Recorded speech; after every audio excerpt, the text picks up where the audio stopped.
as Gather Round continues. Clint Wilden saying bye for now. Victor Moa, Boomerang, Hills Hoist, One Day Cricket. Aussies are an inventive lot. It couldn't have been made anywhere else. Tony Armstrong is rolling open the shed door to explore Aussie creations. They tell us who we are and the times we live in. And in there lies the charm. From Speedos to Stubbies to the humble meat pie. Enjoy the show. Great Australian stuff. Tuesday nights on ABC TV and streaming on ABC iView. Grandstand AFL. This is ABC Sports coverage of the 2023 AFL Gather Round. 100% pure footy. 'Cause here it comes, AFL. On ABC Radio, ABC Sport Digital, and now streaming on the ABC Listen app. Look for the AFL button. Something big is coming, I know. Game 3 of Gather Round. It is Richmond and Sydney. Two teams on a two-game losing skid. Time to turn it around, but they're both missing key stars. There's no Tom Lynch, and the captain, Toby Nankervis, also out for Richmond.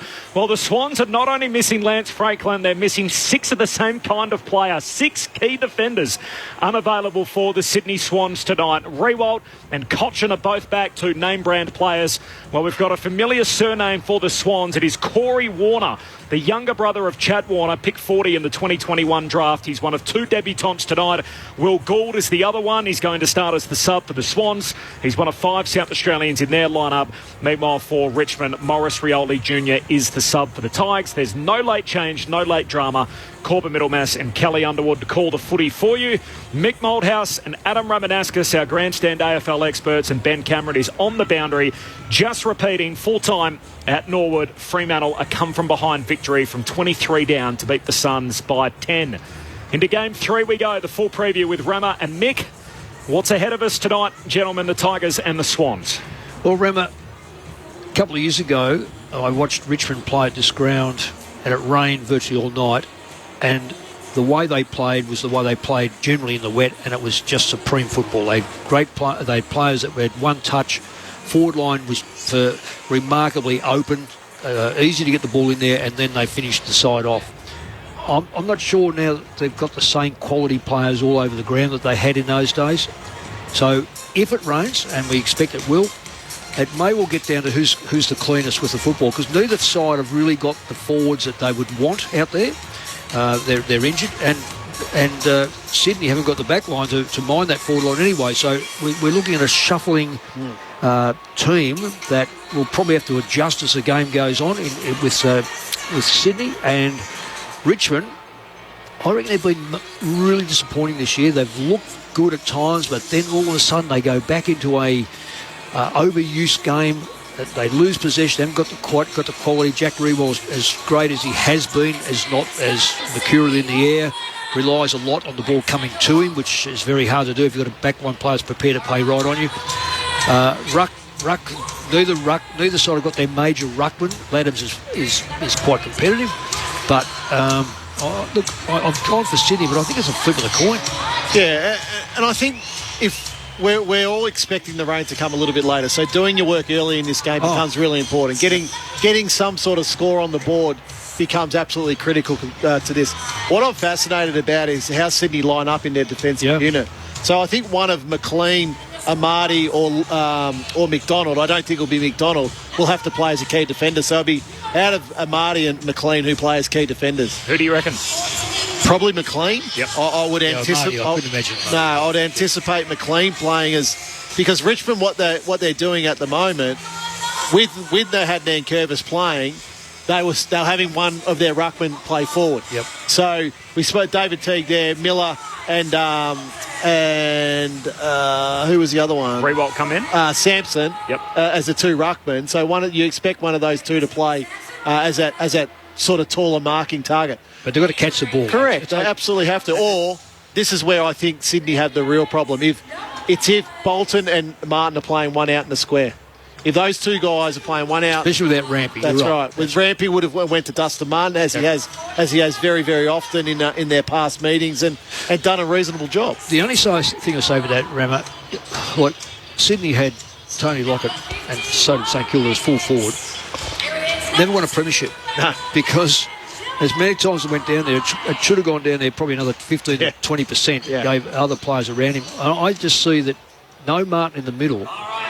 You're on the Peter to pay Paul. Well, that's right. Well, yeah, and let's face it, it always will start in and around the ball. Yeah. If you dominate that and you've got no strikers, at least you can keep the ball in front half. If you have got strikers and you can't get the football, so Dusty Martin come out of the goal square, but they can't get the football to him, well, you might as well go the other way around and see if he can play more of a cameo in the middle and perhaps high half forward to get the football and stay in there. But I don't think Dusty Martin's not the same football he was 2 or 3 years ago either. So we've got to be very careful. I think that the general consensus is there's the name, there's the jumper. He's going to be as good. Jack Rewalt's a classical case. Cotchin's another one. They're not as good. They've slowed up. Martin not, but he has carried injuries in and out of the pre-season and into the season, so perhaps not the Dusty Martin we know. I think what you just said, whatever score you get, you put in the back pocket because you don't know what's going to be coming later on in the day, and if you can build up a lead, mind you, Gold Coast did this afternoon and couldn't hold out, not to do with the rain, but took its toll. So I really do think Sydney have probably got the better midfield, and if you can control the midfield more often than your opponents, then you're likely to have more shots on goal. And I say likely. That doesn't mean it's always the case. Ramo, I don't know how much we take out of the warm-up, but all the three key forwards are all taking set shots. And they just had a little defensive huddle, and they are very, very small. When you have a look who's in there, it was Blakey, I think. Yeah, Blakey, Robbie Fox would have been in there. So Florence, McInerney was in there. Mills was in there. So they're all... There is no key defender in that little huddle that they just had. So it wouldn't make sense to me to go that small. It would it? No. So Nick Blakey then will be your tallest defender out of that lot. But he's not a one-on-one defender. Absolutely not. So I think the other part too, Mick, is last week Richmond in the last quarter, clearances were 6-15 in the Bulldogs' favour. Inside 50s was 6-16 in the Bulldogs' favour. So they got beaten up badly in that last quarter last week. And you talk about now, I think it's one thing to clear the ball from a stoppage, but it's what you're doing now on the outside with it. Oh yeah. And what I'd noticed with Richmond a lot in that last quarter last week is once the Bulldogs won that ball from a contested situation or a clearance, Richmond were having real trouble spreading and then trying to apply the next bit of pressure to the next phase of the play. Well, it doesn't surprise me, Ramo, because I just don't rate their midfield. I know Bolton goes in there and he's fantastic when the ball was in 5 metres, but if that goes 7 or 8 metres to 10 metres, forget it. He doesn't chase, he doesn't run out, he plays the corridor very well if his ball stays in the forward line. And if you have a look at their midfield, I just don't think that they're not a final 8 midfield right now. You take away some of those key forwards and their rucks, they're far from a final 8 side. Sydney are clinging on to that 5th to 8th spot, I reckon, by virtue of the fact that they'll win most of their games at home. But I think both sides fight things out. The thing about the Sydney is you generally get a fight to the death. And their backs are to the wall because of who's out. They'll be in a lot of pain because of that. But their opposition are no better. Yeah. No better at all. The Tigers smashed in the midfield last week, lost centre bounce 16-8 against the Western Bulldogs. Marcus Bontempelli obviously starring there. Interestingly, the Tigers, they've got one win this season. It did come on this ground against the Adelaide Crows back in round 2, so a 32-point win for Richmond in that game. They actually led by 45 at the half. They led by only 1 in the last quarter. Adelaide pegged them all the way back. Richmond steadied up to kick the last 5 goals of the game and get out with the victory. And, of course, for Sydney, a lot of focus, not just on how little they are down back, but how they go up front. They've been very buddy-centric, as we know in recent times. They're a 10-point better team when Franklin misses, and he's missed 8 games in the last 3 years for the Swans. So plenty to look at tonight. And 2 debutants, Will Gould starting as the sub, and Corey Warner in jumper number 37, the younger brother of Chad Warner, Ben Cameron is on the boundary for us tonight. It is dry at the moment, Ben. It may not stay that way. Welcome to you. Yeah, thank you, Corb. Mick's got me pegged. I'm just panicking a little bit about the rain potentially arriving. Grimes won the toss. He's elected to kick to the Riverbank stand end of the ground. Currently 24 degrees Celsius down here, so quite warm as it stands at the moment. A little bit of a late arriving crowd. It does look quite big. Not as big as yesterday. Peter Malinowski is saying during the week he wanted to beat the Sydney crowd that they had at home last week, which was 31,500. I reckon at the moment they're looking pretty good to beat that here tonight. The subs, Morris Rioli Jr. and Will Gould. Thanks, Ben. Who can break their two-game losing skid? Richmond and Sydney. The nightcap on Friday night of this dual-site doubleheader as Gather Round continues. You're with Kelly Underwood. So it's Miller and Laddams, and it's a bit of an anticlimax because the umpire didn't like the bounce. So he's going to ball it up instead. So the two reserve ruckmen, there's no Nankervis and there's no Hickey. Laddams has been doing well and he rises high. He puts it straight down the throat of Warner, who fumbles, but Gordon's there to pick it up. He skies it in the direction of Amati and he's marked it on his chest. He lost his opponent in Bolter in a one-on-one, and Amati takes the grab directly in front, 35, 40 metres out. Got moved off Bolter. Bolter's one of the key back players on the ground. He got moved under that football. Really surprising how he was being able to shuffle away from the ball there. Too easy. Far too easy. So Joel Amati, 4 goals, 5 from his 3 games this year. He kicked 4 going up back against a couple of weeks ago against the Hawks. And Joel Amati splits the middle at Adelaide Oval on this Friday night of Gather Round. It's the first goal of the evening going the Swans' way. 1 straight 6 to Richmond yet to score. So I'm looking down the other end of the ground, Mick, at the Sydney's matchups, and they have gone small in their defence. Blakey's playing on Samson Ryan, and Robbie Fox has got the matchup on Jack Revolt. So they've gone extremely small in their defence, and it's a worry. If Richmond have enough ball in there, it makes it very, very difficult for those two, as we're going to call them tonight, key defenders. Look, I've got to say, I'm delighted in that defence. If Blakey is 196, if he is, I'd be very surprised. That's what they've listed him as, because the young fella's got to mark it. You'll see Blakey just continue to run off, and Rewalt's not Rewalt. 2 kicks and 1 goal already for the Swans to start the night. Back in the middle, Laddams wins the hit out, comes down to Chad Warner, the 1-2 with Goulden, and then Warner floats a kick down to the wing. Heaney wrestling there with Vlosten, pushed out of the way. Vlosten jumps on top of it. Heaney grabs in. Umpire circles, pack forms behind him. Taranto somehow extracts it, got it to Baker. Hand pass to Hopper, hand pass away to Bolter, and he gives it to Dan Rioli at centre half back. Dangerous handball in the middle of the ground, picked off by Florent. Hand pass to Gordon, comes across the ground with his kick out in front of Roberts. To the western wing, where Roberts, one of 5 South Australians in the team tonight, is able to hit up Amati, sliding in, a couple of kicks out. His kick is low.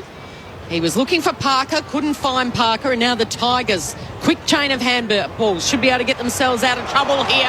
Although run down there was Baker. Coming in to mop up his Hopper. Straight down the centre of the ground he goes to a 2-on-2. Ryan flew in the air. Good second effort. Wheels around on the right. Kicks it to centre half forward. Puts it out in front of Prestia. Kind bounce. Short kick. Hits up Mansell, who's going to run into an open goal. And the quick reply. End-to-end footy by the Tigers. And Mansell adds the finishing touches. And we're all tied up at a goal apiece. Yeah. Good play by the Tigers. Took the chance. Samson Ryan there. Yeah. In the first one-on-one marking contest with Blakey, clearly comes over the top of him uses his height, then didn't mark the ball, but then able to get it back at ground level. And it was a bit of an awkward kick, but it worked in the end to Prestia, who then over the top to Mansell and an easy goal. But just looking at how Blakey tried to compete then in that marking contest with Ryan, it's could be a little bit of an issue. Yeah. Well, but he didn't mark it. No, the surprising thing was his ability on the ground to knock Blakey over, or not knock him over, but beat him. That was the remarkable thing. It wasn't so much that he didn't mark it. So I would have thought that he would have been better than that. Back in the middle, Miller has to wait for it, but wins the hit out for Richmond in the ruck. Down to Chad Warner of the Swans. Hooks a kick down to half forward. Dan Rioli left it behind, passing through Baker. Just knocks it in the direction of Pickett. He can't collect the greasy footy under lights. Eventually gathers. Hand pass to Taranto. Gives it to his mate Hopper. Back in the middle of the ground for Miller. Untidy kick. Slides up the side of his boot and a turnover. Florent with the intercept. Short kick away to Hayward. Up over halfway for the Swans. Hand pass to Cunningham. He gives it to Parker. 60 out. Kicks into the pocket. McDonald the target. Hands to it. Can't control it. G. Bolter didn't want to pick it up. He's lost it as a result. Parker jams it on the boot. Bouncing footy goalward. And Vloston saves the day. Last line of defence for Richmond. So he brings it out. A quick dump kick, but it's all Swans there. Warner handballs behind him. Mills runs onto it, scoops it off, gives it off to Gordon on his left. Usually lethal, couldn't quite hit up the target there in Hayward. Bounces the way of Heaney. He spins and kicks to the top of the goal square. Charging out, going one way then the other was McDonald Logan. It's been stolen though by Rioli, the handball. And Rioli's out wide and hits up Bolton. On the eastern wing. Takes a casual bounce, wants to draw the defender, eventually gets the handball out wide, further still to Rioli, who lays it off to Martin. Short, sharp pass. Martin with the most fluorescent yellow boots you would ever seen, grubbers that kick really low. Looking for Jack Revolt, who was charging out in that left forward pocket, but he kicks it too wide and it skids over the boundary for a boundary throw-in. Let's get down to Ben Cameron. Ben. Yeah, just beginning to spit down here, so we're expecting a little passing shower. Might be just about to arrive. Thanks, Ben. Boundary throw-in. Laddams palms it down to Chad Warner, who's got it again. Kicks in the middle of the ground, and Baker takes the intercept mark. Who's short and wide out to Camden McIntosh. Beautiful set up by the Tigers. Really good set up when that ball's in their forward line. Just about every player ahead of him at high half forward. Kicks to Ryan in the pocket. Slides past him and out of play. A touch from Fox on the way through. Throw in forward pocket for Richmond. Did Benny pack the ABC dryers boat? What have you got, Ben? Any gear down there? Just the puffer jacket. As soon as it starts to rain, they hide. And he'll need that at Mount Barker tomorrow, and it could be a bit damp from the boundary throw-in. Comes down to Prestia, hand pass to Mansell, centering kick. Rewalt the target. Nice work, Campbell, as he punches it over the boundary line and a throw-in. Opposite pocket. Just repeating full-time out at Norwood. Fremantle by 10 points. They came from 23 down to beat the Suns. There's no late change here in the late fixture between Richmond and Sydney. The two subs, Morris Rioli and Will Gould on debut for Sydney. Laddams takes it out of the ruck from that boundary throw-in, and his kicks found Grimes from the opposition, who squares it up to Vlostone. Retreats a little bit. Yeah, Kel, Richmond have got a really good setup outside their back 50, their front 50. So Vlostone just skirts the perimeter, able to hit up Baker. He goes short to find Martin, but it kicks over his head. Dusty a little frustrated. He comes in, gets involved, shoves the Swans player in the back, and then he picks up the Sheridan and wants to take off, but the umpire saw it and said, no, it is a free kick going to that player you shoved in the back, and that's Callum Mills. So Mills, one of three Sydney co-captains with the free from one side of the ground to the other, to Campbell. Easily runs round Ryan, the man on the mark. Kick really made it tough for Golden. Campbell goes back in, wins his own ball, and he's brought down in a fierce tackle. The umpire says it's coming back to Goulden, who won a free in that marking contest. Sonsi was the player that gave it away. So Errol's got it across half-back. He wants to use that centre corridor. Looking for McLean in a one-on-one contest. Gets his hands to it, but it's picked up by Hopper, who just kicks it into space. And now the foot race is on. Pickett puts his body on the line. He gets there first, even though he was tackled by Lloyd. Goes backwards. Taranto into the centre of the ground. Oh, this was always risky, and a chance for Warner. He crosses the midfield. He takes a bounce in the bullseye. He tries to hit up Laddams, but he kicks it too wide. Laddams, the ruckman, takes chase. He tackles Grimes over the boundary. Doesn't quite go on. Bolter's there. Bolter plucks it from right on the paint of the boundary line. He gets it. Give and go. Gets it back. Tries to beat a couple of Swans, the up and under. And Hayward picks it off just on the edge of the centre square. So Swans in their front half. Kick finds Mills, middle of the ground. Hand pass away to Gordon. Lowers his vision. Chips the pass to Papley. Drops the mark under pressure. Still wins the footy. Centre half forward. Hand pass out to Cunningham under pressure. Pack forms behind him. They all wrestle for it. Cumberland with hands on the footy. The Swans have got him and a ball up centre half forward for Sydney. Sydney are dominating the clearances at the moment too. Swans to the cathedral end in the opening term. There's another whistle on the play. A lot of intervention early and a free kick for Sydney. Gee, it's going to come the way of Tom Papley, who was being held in all of that by Nick Vloston. And the All-Australian small forward is going to get the footy here at centre half forward. The man on the mark, 45 metres out from goal.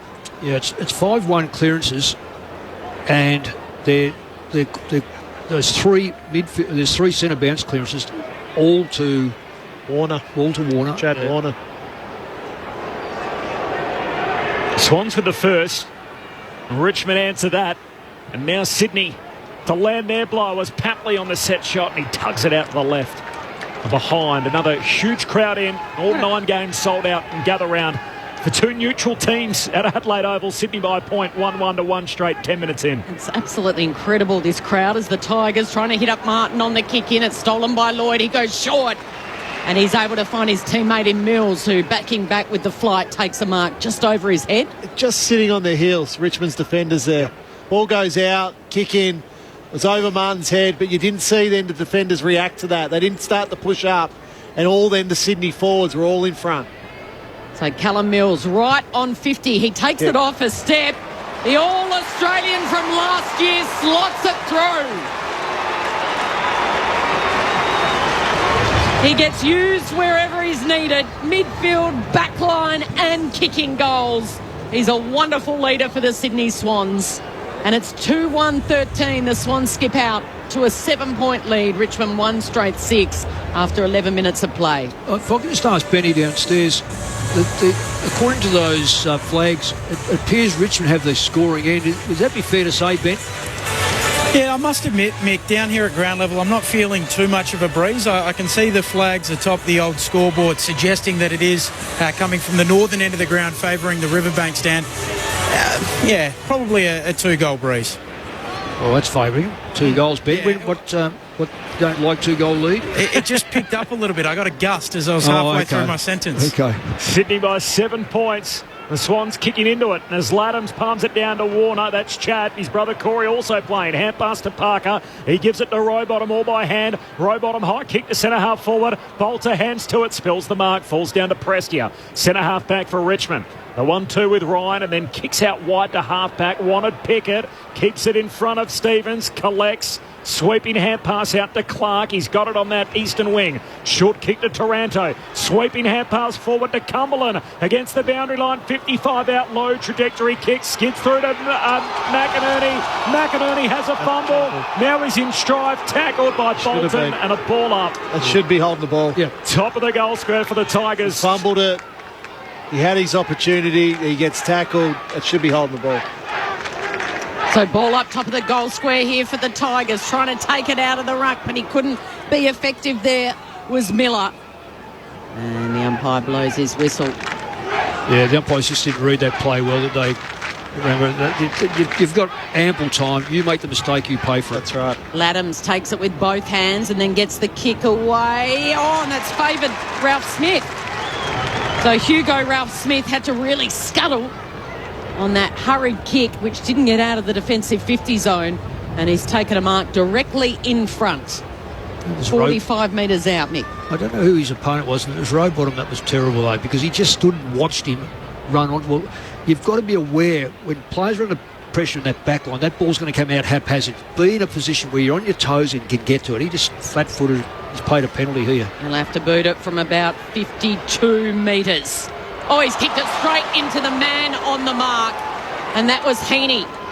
Nice little step around.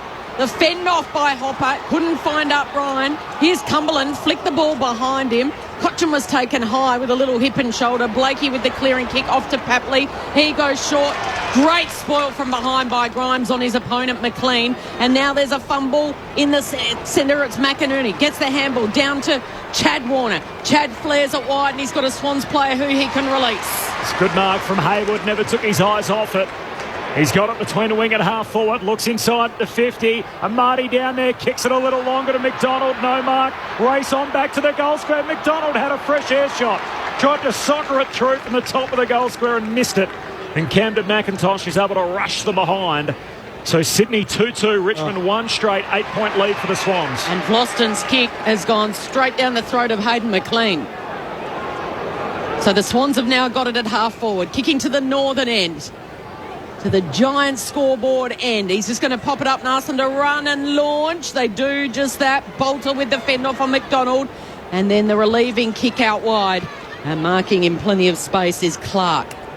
This is Judson Clark, the number 42. The left footer goes long down the line. Piercing kick hits up Sonsi. On the outer side, he's marked uncontested in front of the Max Bashir stand. And he kicks, closing in late was Revolt. He's clunked his head on the turf into the back of McLean. Here's a chance. He split himself right open here. That is like sort of a Halloween costume. There is blood everywhere, all over the head of Jack Revolt. That is a gruesome cut. And a blood rules, so play has stopped.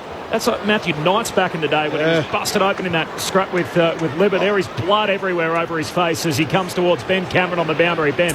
Yeah, this is quite ugly. You're exactly right, Corby. It's a dark red, a lot of claret spilling from the forehead of Jack Rewald. I reckon it's high up just beneath the hairline, and it might be quite a big split. It is, you're right. It's right up at that hairline. So to patch that up now will take a long time, but also to wrap it, that'll just keep bleeding, Mick. Yeah. Well, they'll put all sorts of stuff all over it, but as you say, the wrapping will go under his chin, and that's not going to be good. We're not even 3 rounds in, so we might even get we'll get a technical draw if the ref waves it off from here. As Stevens wins the footy on the outer wing for Sydney, kicks down to half forward. McDonald collects on about 70 from home, kicks inside 50. Amati, with plenty of space to move into that forward arc, takes the mark. Here's the contrast at the moment. So Richmond are going into their forward line, and there's numbers everywhere. You look there at Amati, and on a couple of occasions Sydney have gone into their forward line, and the numbers are not there. That's right. So that's what you want. That's transitioning. So offensive transition from Sydney, poor defensive transition from Richmond. Joel Amati kicked the first goal of the night, a chance for him to double up in the opening term. His set shot is offline. It's out to the left and behind. Left a couple out there, Sydney. 2-3 to 1 straight. It's the Swans by 9, 16 and a half minutes in. Ben Cameron on the boundary. Hard to tell the exact size of the gash because whenever Jack would take I might come back to you on that, Corby, with the turnover. Yeah, thanks, Benny, because there's another turnover as the Tigers try to bring it out of that defensive 50. And chopping it off, this is Matt Roberts. Started as a sub with his career. He's starting on the ground. He goes long to the pack. No one can juggle it. A little handball out to Stevens, who pops it through on his left. Dylan Stevens, the Mildura-born South Australian, playing his first ever AFL game in South Australia. A special moment for the top draft pick, the left footer, snapping it from the top of the goal square, and the Swans by 15 points. 3-3-21. Richmond 1 straight. 6-17 travelled in the first turn. Now, I know it was your lot with your daughter kicking, throwing the first 2 points. Would you like to pan now to his parents now? Wouldn't it be fantastic if we were able to do that? Find them somewhere because they'll be here. Probably all the family be sitting up in the grandstand somewhere here, Kel. Yeah, well, he's playing his 35th game, Dylan Stevens. Played for Nord. Yeah. He's been the emergency 16 times. He's played at 13 grounds in his AFL career, and he's never played in South Australia. Wow, there you go. So, a moment for him. And his family. And his 10th AFL goal, the winger. That's 16 to 5, I think, or 12 to 5 inside the front 50, and a lot of it's from the clearances. The first one that Richmond looked like winning. Well, they've kicked it to Sydney's end. As Ben Miller wins it down and Shea Bolton under pressure, got that kick out wide. Dan Rioli keeps it alive. Harry Cunningham's right there with him as he jumps on top of it. Comes out though to Rowbottom. Surge kick forward. Logan McDonald Big towering pack mark takes a contested grab between wing and half forward. He's improved, this kid. He's getting better and better. He's getting stronger, understands the game a bit more. Last time Buddy missed, him and Amati kicked 9 between them. He lays it up to Amati again. McLean went to fly over the front of the pack. Had his leap stopped, didn't matter. Amati hugs it to his chest and he'll shoot from 30 out dead in front. Corbin, I would love to hear those stats again that you say that when Franklin's playing of recent time. So last 3 years, they played 44 games with Buddy. They average 89 points. Yep. They've played 8 games without Buddy. They average 99 points. Yeah, it doesn't surprise. Big enough sample size? He's the most targeted player in the AFL, Lance Franklin, inside 50. There's Joel Amati, first of the night, and now he doubles up. He's got 2 in the opening term, and Sydney leaving a real impression in quarter number 1. 4-3-27, Richmond 1 straight 6. Swans by 21 as we tick into time on in the opening term. More from Mick and Rama in just a moment, but Ben Cameron on the boundary. Yeah, Jack Rewalt, he walked right past me. He's gone down into the race a little while ago. I reckon it was a 5 or 6 centimetre gash on his forehead. It was quite significant. I reckon there might have also been a cut around the eye. Hard to tell with all of the blood, but down in the room's getting treatment. Well, Mick, that's 4 marks inside 50 now to the Swans. Amati's taken three of those and kicked the 2 goals now. So just having real trouble, Richmond, at the moment with that high ball coming in, getting that body pressure here. We're seeing the replay here, and you look at McLean comes up into this contest, but Amati just pushes his direct opponent in Young into that contest, takes an easy mark. Yep. Kick 2 in the opening term in round 2. Amati against the Hawks finished with 4 as the centre break goes the way of the Tigers, but Lloyd's there with the handball out to Chad Warner. The kick was smothered. Younger brother Corey gets involved, puts his body on the line. He's only had the 1 touch so far. He can't get an effective touch here. Spills away of Cochin. Good smother, though, by Campbell. And the ball spills out of bounds on the outer side. Boundary throw in 60 metres around from the Tigers' goal. And if you have a look at the Tigers' forward line, they can't mark the football at the moment in a position to score. They've marked on the 50-metre line. Rewalt's off the ground, so the whole dynamics has now changed for Richmond. Twirling ball. It comes off the hand of the ruckman onto Martin, who sidesteps 1, sidesteps 2. The left kick was awkward. Campbell jumps on him and a Tiger jumps on him. So it'll be a ball up 40 out, directly in front. So the key forward comes up and does the ruck work. Well, that doesn't help their forward line because now Sydney got 2 players behind the ball. Ryan rises high. Can't get it to a Tigers teammate, though, and another ball up. Gordon this time is tackled. I just say, Kel, those 2 players behind the ball are just sit. One's deep and one's right up the stoppage. So there's no way for Richmond here. 35 metres out, directly in front of the Tigers' goal as Florent this time is tackled. So just stoppage to stoppage to stoppage on the same spot. Such a smart position by Robbie Fox because the quick kick comes out. It's always a dribbler. Laddams this time. Otter Cumberland, who weaves his way through a couple, gets it out to Cochin on the left. High ball blazes away. Misses everything out of bounds on the full. Margin is 21 points. We've got just under 6 minutes to play in this first term. Fox across the goal face to Lloyd and now stepping over the mark. It's going to be 50. A little bit too eager, Ryan Mansell. Sucked him into that there, Corby.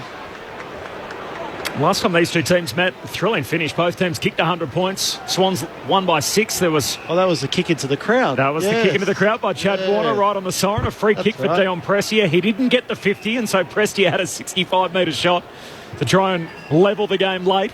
Florent marks it on the wing. He had his own attempt, obviously, that fell short last week as he kicks down the line, and in the end, McLean knocks it out of bounds. So a throw in high half forward for the Swans. Interesting week for Ollie Florent. The career high 33 disposals, 890 metres gained last week. Just needed 2 more metres. He did need 2 more metres, Rama. Love it. Boundary throw in here. Laddams in front, wins it down, but straight to Prestia of the Tigers. Hand pass to McIntosh. He gives it to Taranto, hooks a kick down the wing. Ryan gets rid of Blakey, but the ball spills through Sydney's way to Lloyd.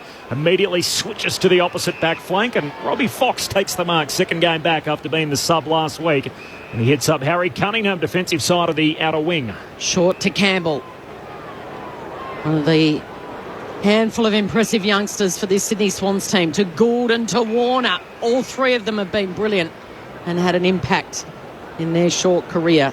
Chad Warner Kicks looking for Heaney, will fly. He gets his hands to it. Had the leap. Good second effort. He's tackled over his head by his Tigers opponent. Spills clear. Taranto is clever to Baker. Baker just barrels it out to the broadcast wing. Ryan had good possession, couldn't take it. Here's Shea Bolton, has a bounce, has a second, gives it off to Dusty Martin, back to Bolton, tricks galore. The Bolton kick is going to come out in front of Cumberland, wheels around onto his left, and he finishes superbly. Eye-catchingly good from two of the magic men. Martin and Bolton combining on the wing, and Cumberland finishing it off. And the margin back to 15 points. Richmond 2 straight 12, trailing the Swans 4-3-27. Well, Rama, I would be grabbing hold of one of the... I'll just work out whose player is here. Florent. And I would take him off the ground and explain to him why he would attack the same player as his teammate is and not drop off for the inevitable hand pass over the top and cut that source off straight away. Bump and stop the run. 2v1. It is just... That is under 12 stuff. You do not... That is an error like you can't believe. Well, it was beautiful play by Bolton and Martin just to get that ball down there. But then it's down the other end. Cumberland gets the ball. You've got to know your opponent. Got it. He was only going on his left foot, and Lloyd fell for it. He's just about the only left footer I think Richmond have in their team tonight with no Nan Curvis as the Swans win it out of the middle as the kick from Papley, a high ball down to half forward. He's going to get it back. Slap down to Papley. Kicks into the pocket of Marty, the target. Grimes spoils. Heaney keeps it alive. Hooks the kick back to the goal face. Unkind bounce for Vlosten. Or two Tigers spoil each other. Getting back Young. Lends a hand for Richmond. Hand pass to Prestia. High up and under. Too wide out on the full. And a free kick for McInerney and the Swans right on the junction of the 50 and the boundary line. And he goes back and across immediately to Goulden, who's all alone. He loads up with that raking left boot right to the line and punched through by Tyler Young. They deserve to get a goal kicked against them there, Richmond. That was such poor checking to allow the ball to come back into the middle like it did. Swans by 15, Ben Cameron. Jack Rewalt's back. He's on the bench at the moment. He's mummified. He's got the tape horizontal around his forehead at the moment. Noel Bolter just with an issue right in front of me with his lower back as well. Getting some treatment. I'll keep an eye on it. Vlosten goes short to Hopper, who goes sideways to Miller. In fact, it's Tyler Young, rather. Short. They're sharing it around. And now this is Ralph Smith. Still in the defensive 50. All these short, sharp kicks. He goes long. Puts it out in front of Ryan. It slipped through his hands. Taranto with the handball over the top. Does it sit for Lloyd? It does. He gets a handball there. Quick from Gordon. It was too quick for Campbell. Turnover here for Taranto. Puts it out in front of Campbell, and who had to slap it into space of Baker on his left. Puts it into that left forward pocket of Martin. Dustin Martin was behind Florent, but he was all over him. He worked his way in front, and he's taken a mark, and he's going to play on and wheel around and keep it low, and it's marked on the goal line by McInerney. In fact, he fumbles it on the goal line, and it'll go through for a minor score. Don't see Dusty with too many errors off the boot like that as he tried to run around and snap it from the pocket. We'll let him off this time. Blakey with the kick-out duties for Sydney. Goes to a Marty. Flies, slips through his hands. Swans at the back. Heaney hands it to Roberts. Short kick to McDonald. Roberts looks exactly like Dan Hanbury from behind. Yes. It's uncanny. Yep. Similar shape. Maybe hair's just a slightly more redder. But left footer as well. Yep, a lot of similarities. And short kick finds Heaney's between wing and half forward. He just kicks in the McLean direction and nudged out of the way. Tyler Young wins another one-on-one. He's done that well through his short career so far. He goes short and wide to Dan Rioli, who marks at half-back. Swans by 15, time on in the first. Meanwhile, Fremantle, 10-point winners over the Suns, coming from 23 down. And what was happening is Sydney's forwards were initiating the contact, their key forwards. That's the first time a Richmond defender has initiated the contact to take the intercept mark. So Rioli kicks to Prestia. And then Prestia kicks to Hopper. Can handball out to Pickett. This is Martin in a one-on-one. It goes over his head. Oh, Robbie Fox is the most nervous man in the stadium. But in the end, Dusty Martin flicked it over the boundary line. He couldn't quite keep it in. It was one-on-one in that right forward pocket. Fox just held on long enough. Yeah. Just so Martin couldn't get to that drop zone. Ooh. Fox was a little sly on that occasion against Dusty as it twirls back in. Good little hit out, although it's come the way of the Swans. Yeah, silly Umpire says it'll be a holding. Yep. Really silly free kick by Richmond. You got the ball. It's not long to go for the end of the quarter. It's 10 yards away from your goal line. So Robbie Fox will accept that free kick in that back pocket. He drives it long. Amati sits there. So does Ryan in the air. Grimes picks it up at ground level. Over the top to Baker. Laddams does well, although it's stolen here by Hopper. Off to Taranto, the two Giants teammates. Now to Cumberland. He wants to do the fend off and get onto his left. Well done by Parker. He knew that. Campbell spun around in a 360 and he's gone, holding the ball. It'll be a free kick for the Tigers, a set shot, and within range is Noah Cumberland. Yeah, well, he should have been free kick Cumberland because he had the football, took the Sydney player on, dropped the ball cold, dropped it cold, then, and because the Sydney player picked it up, then he made the tackle. So this is a reverse of... that's a definite free kick, and as was the one against Cumberland. So therefore... really, it should have been not... Should have been the other way. It should have been the other way. Sydney should have had the free kick. Noah Cumberland on the approach from outside 50, 45-degree angle, the stutter approach, lets loose with the left, and it hits the post. 1 goal, 2 coming in from his 2 games so far this year, and he's got 1 goal, 1 to his name just before quarter time. A little surprising, had to wait until round 3 to play this year, Noah Cumberland. As the kick out into the back pocket finds Lloyd right on the bell for quarter time. So Sydney 4-4, Richmond 2-2. A 14-point lead for the Swans at quarter time in the second leg of this dual-site doubleheader. Earlier today, Fremantle by 10 points over the Suns. And we're 1 quarter through Richmond and the Swans, and it's Sydney by 14 points. The goal kickers, Dylan Stevens, Logan McDonald, Callum Mills and Joel Amati all have 1. I've written that in wrong, sorry. Joel Amati has 2. 1 for Mills, 1 for Stevens. I've credited Logan McDonald with 1 and he hasn't got 1. Oh, get the liquid paper out. Liquid paper is straight out. So 1 for Stevens, 1 for Mills, 2 for Amati. How's that for an unforced error, Rammer, in Q1? Not good. Mansell's kicked a goal and Noah Cumberland's got the other for the Tigers. We haven't had a sub used as yet. Morris Rioli is that for Richmond. And Will Gould, who's on debut, the 22-year-old, is the sub for the Swans. Corey Warner is also out there on debut, the younger brother of Chad. He had 1 touch, a handball in that opening term. The thoughts of Mick Moldhouse and Adam Romanaskas coming up in just a moment. Marcus in South Melbourne off the SMS 0437 774 774. Going from Norwood to Adelaide Oval is like leaving primary school for big school. Gosh, the grounds are so big. Obviously with Norwood, I think Clint said 165 by 110. Yeah. With the dimensions. It's straight wings. Yeah. That's very skinny. And Christian in 3 Springs in WA. I really like Benny's work, but I find it hilarious that he's been sent downstairs as the boundary rider. Love your work, Ben. All I would say is Ben, true all-rounder, happy to play any role for the team. So he's happy to go and pinch it outside, and he'll be calling a couple of games this weekend, including one with you tomorrow, Mick. Yeah, that'll be his mum on the phone. At Mount Parker.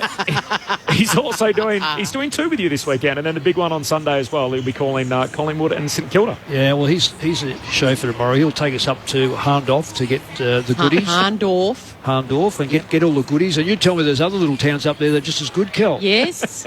Crayford's pub is good. Before the game.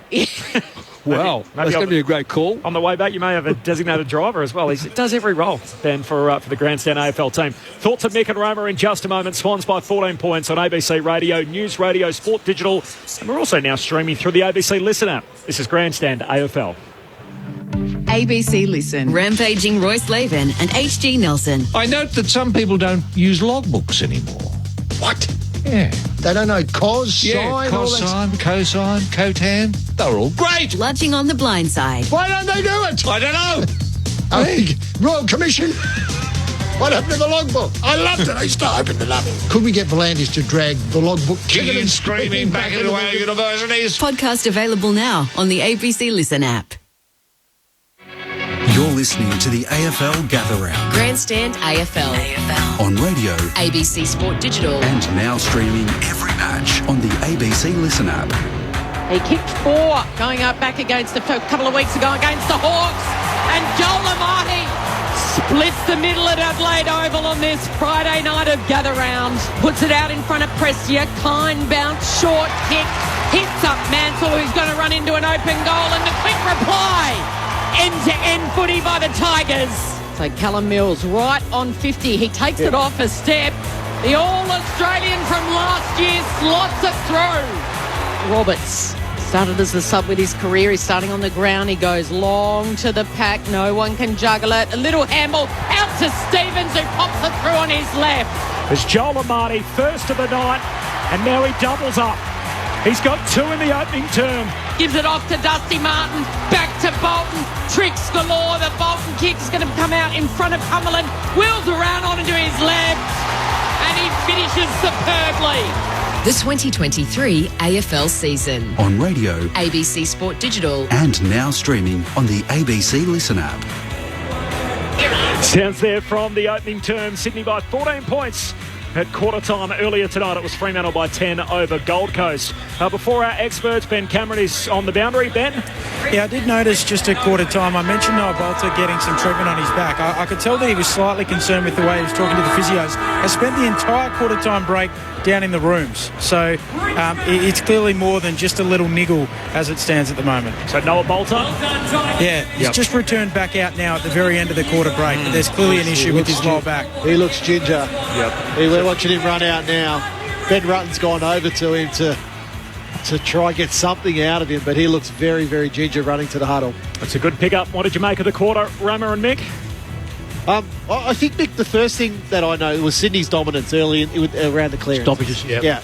It was 8-1 at one stage. It ended up being 10-6 for the quarter. But what Richmond used to be so good at through their premiership years is teams would beat them in the clearance, but it would be pressurised clearances. So that then allowed their defenders to get into a real aggressive position and rebound and start their build up into their forward line from their defence. That doesn't happen now because there's no pressure around the clearance.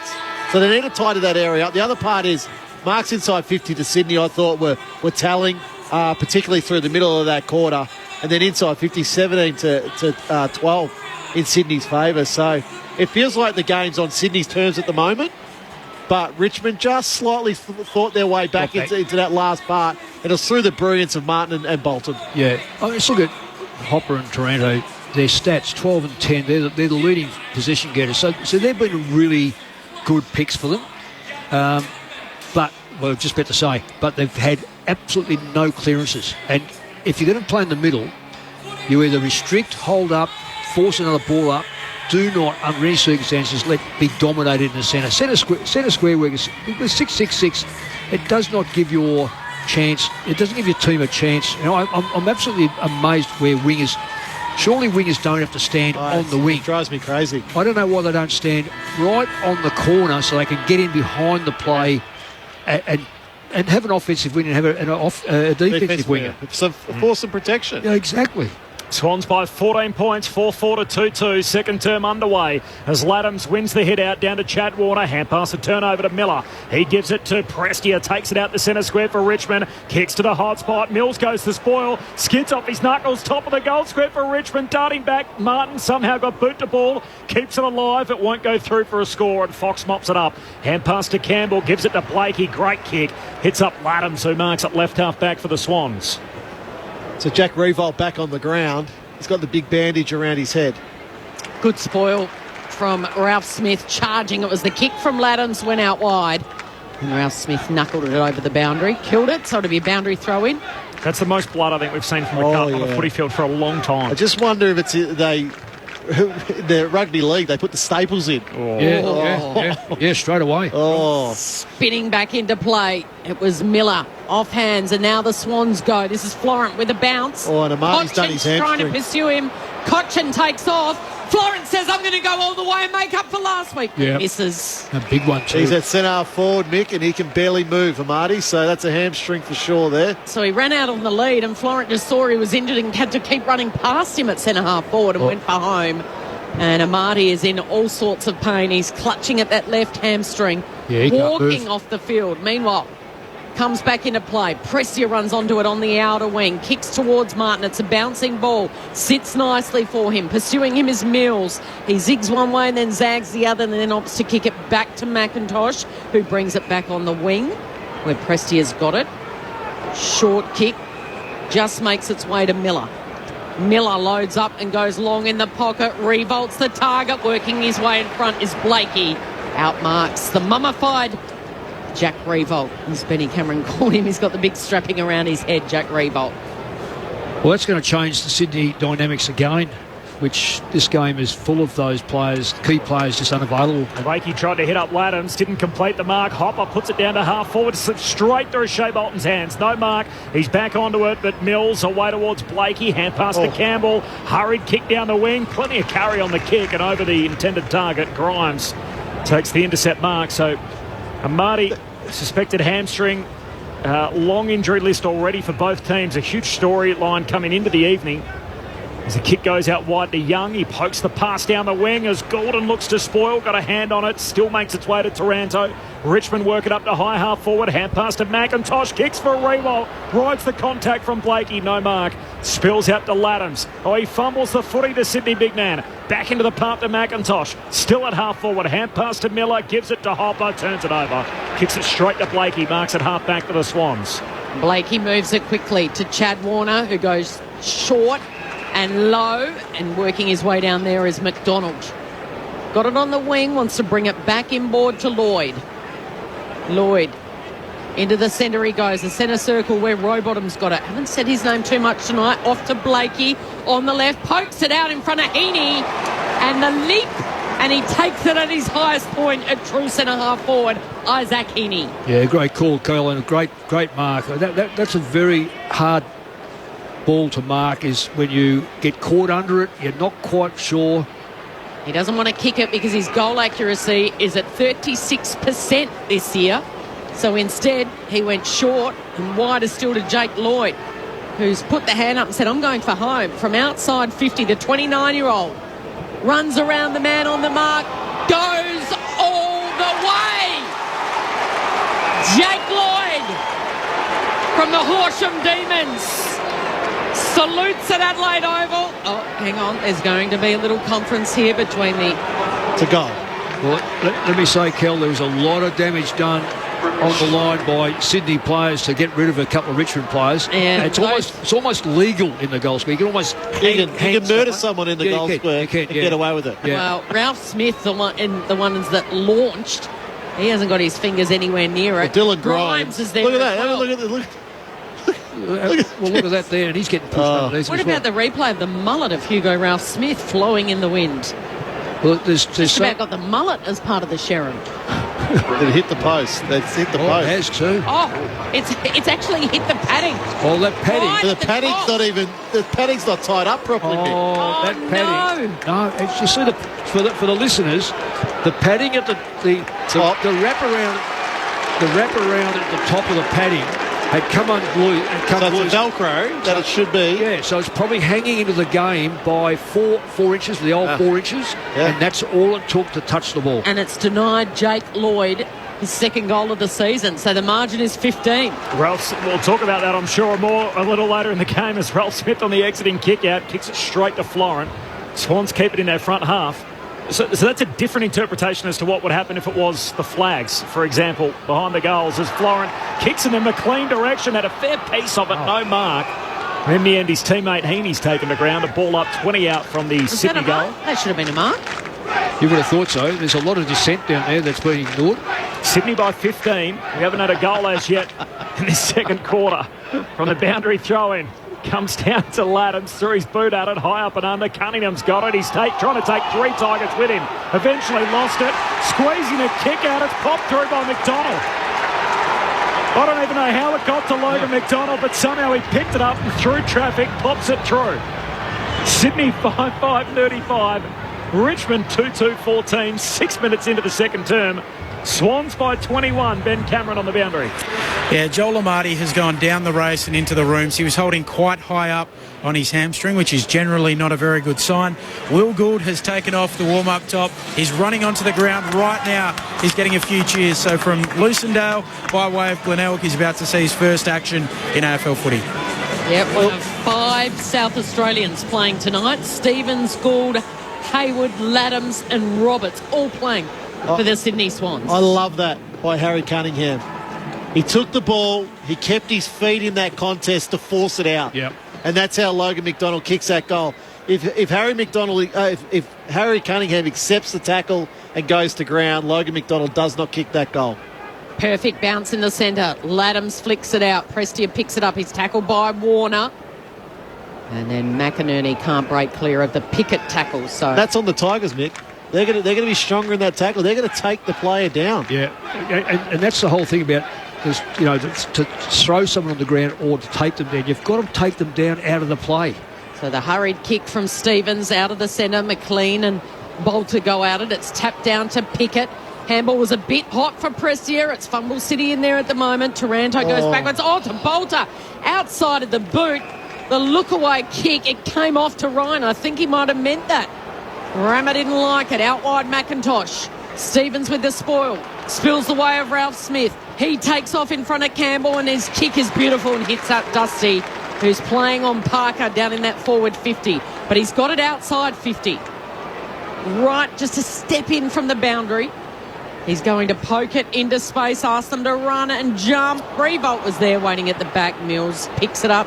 Can't quite get the clean kick away. Here's a chance for Mansell. The up and under as it got curl on it. It's fisted through on the line. I don't know whether Mansell was trying to centre that, I think. He was, Cal. Yeah, just absolutely he was. Skidded off his boot and landed on the goal line where plenty of Tigers defenders made sure they slapped it over there. And the margin is 20 points. The Swans lead at 5-5 to 2-3. Blakey in the kick-out duties goes short to Campbell.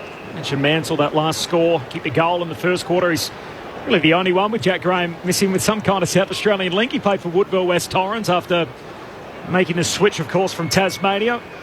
North Launceston lad originally. As Mills comes out of the defensive 50, heads down the wing. There's Bolter, more conventional. A hand pass to Ryan for the Tigers. Sweeping hand pass to Prestia. Gee, it all just opens up for him. 70 metres out. He kicks inside the forward arc. Rewalt takes the mark. A fend off to Lloyd. It's all legal.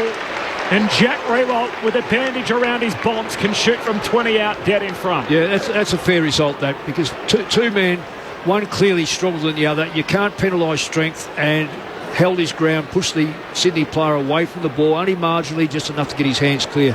That's experience, that's strength, and it comes with 300 games plus. Only Kevin Bartlett's played more games for the Tigers than Jack Rewalt. Pure strength, pure finish. Pops it through for the Tigers, and it's back to a 14-point game. 9.5 gone, second term. Sydney by 14, 5-5. Richmond moved to 3-3. That's what they need, Mick. They need to create more mismatches. The Tigers in their forward line. They can do it. We've spoken about the height of Sydney's defenders at the moment with Blakey as their tallest. On that occasion, it was Jake Lloyd who had the matchup with Jack Rewalt. And you're right, Jack was just simply too strong in that marking contest. So Richmond have got to be conscious of that. When they can create those mismatches, let's try and do that. So this is where when you consider who's out of the side, they're going to be under pressure all the time. So they've really got to do it through stealth, which is numbers. Yeah. So drop someone back out of there, rucking behind the play. Swans by 14 points, a goal apiece in this second term. Laddams down to Bolton, wins the free kick. He was held. Bolton takes it. Bolton drives it long to Ryan, slips through his fingers. All Sydney at the back, in that back pocket. And it's Blakey. Oh, the kick was shocking by Fox.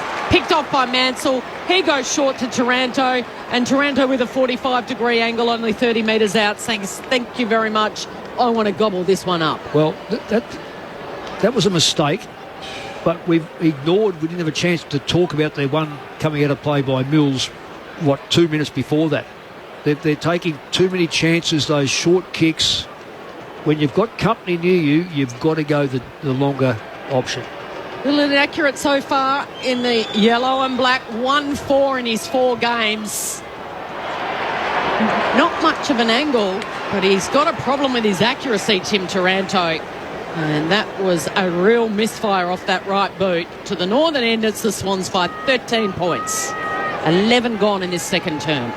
Still quite warm for 8:30 at night. Temperature still in the 20s. There are showers expected later this evening and into tomorrow as Blakey plays on from the kick out, hands it to Fox, kicks down the outer wing. Grimes whacks it away, but straight to Florent. Hand pass over the top to Stevens, running out of room, gives it back to Florent. It was a throw, said the umpire, free kick Richmond. And the Tigers keep it in their front half. It's on top at the moment. They're really on top. Absolutely. Last 5 or 6 minutes. Fell behind by 21 on 2 different occasions. Margin back to 13.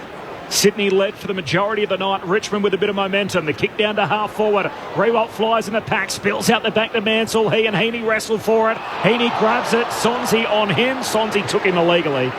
Around the neck and a free kick for Heaney at left, or in the left back pocket. So Swans by 13 points, 12 gone second term. Earlier tonight, Fremantle coming from 23 down to beat the Suns by 10 out at Norwood.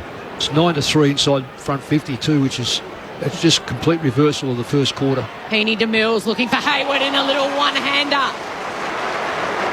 So casual in a one-on-one show of strength against Baker.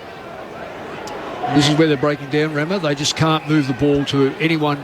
It's just a forest in front of him. Defensive side of the broadcast wing, launching from the side. There's a lovely mark taken by McLean. Gives it off to McInerney. Laddams has hurt himself behind play. Goes to a one-on-one in the pocket over the head of Papley and rolls out. Just the injuries of both these teams are incredible. So Richmond have 13 on the injury list plus Broad. Meanwhile, the Swans are missing 6 key defenders plus Buddy, and they've already lost to Marty with a hamstring. And now Laddams comes limping towards the bench. Rewalt's been in the wars with a cut. It's no Sam Reid for the Swans so far this year either. Amazing. Flicked back in. McLean tries to get it down. Prestia to the top of the goal square for the Swans. McInerney went back with the flight. He got absolutely crunched in there by Mansell. Play on. Rowbottom picks it up. Into the pocket. He goes the right forward pocket. And it's spoiled over the boundary line. I love that. Parker couldn't mark. Prestia came over the top. Outstanding by McInerney. Outstanding by Mansell. The courage to go back, not knowing what's coming, but then Mansell still to attack the ball the way he did. A great contest. Boundary throw in deep in the Swans attacking 50. Taking it out of the ruck is Miller. Papley steals it from me. Spins. Turns. Wheels around on the left. Beautiful. And the debutante's got it. Corey Warner has marked at the top of the goal square. The 19-year-old from West Australia, the younger brother of the star for the Swans in Chad Warner. And he's going back. He's put the yellow Sherrin on the ground. There's a bit of pushing and shoving. Tempest Flare behind play. Warner doesn't want to waste any time. No big deep breath. Pick 40 back in 2021. From 20 metres out on the left. What's better than one Warner, Swans fans? And that's 2. Look at the celebration. Every single player out there in red and white charges to Corey Warner. And they ruffle his blonde locks. He salutes on Adelaide Oval.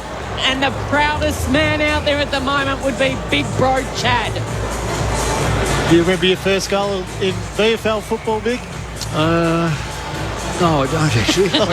Do you remember? I do. I was going to say everybody remembers their first goal. Remember, I kicked 15 in my 12 years of playing, so I should remember every one of them, shouldn't I? But I don't. Yeah, no, well, you don't. It's mine was against Fremantle, so it was a one over the top, and then I put it into the third tier at Subiaco. So you always remember your first goal, and Corey Warner will remember that moment forever. Bit excessive, isn't it, Rammer, banging it all the way up there? Absolutely not. No.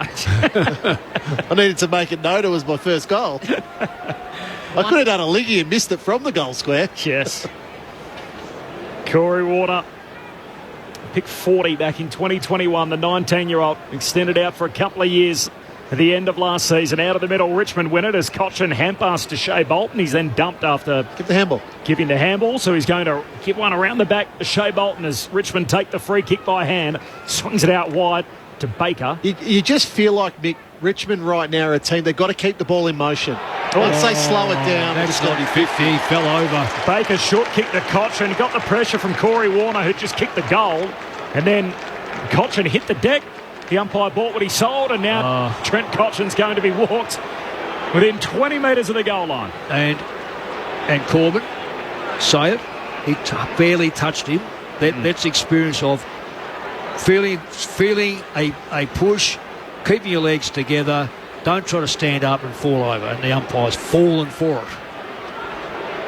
The wily old veteran moves of Trent Cotchin. Oh, the footy gods take care of it. He bangs it into the goalpost. And you hear the response from another full house here at Adelaide Oval. A behind for Richmond. Swans by 18 points, 17 minutes into the second term. And they don't waste any time bringing it back into play. Lloyd to Fox, and then able to hit up the teammate.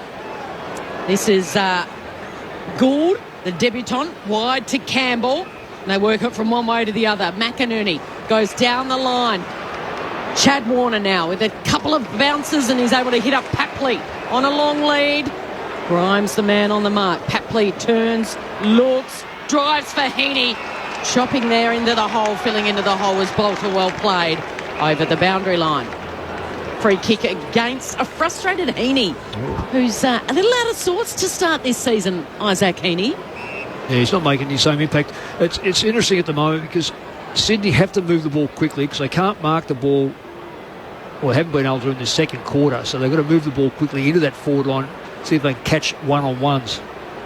Bolter's kick a turnover, so Braden Campbell picks it off.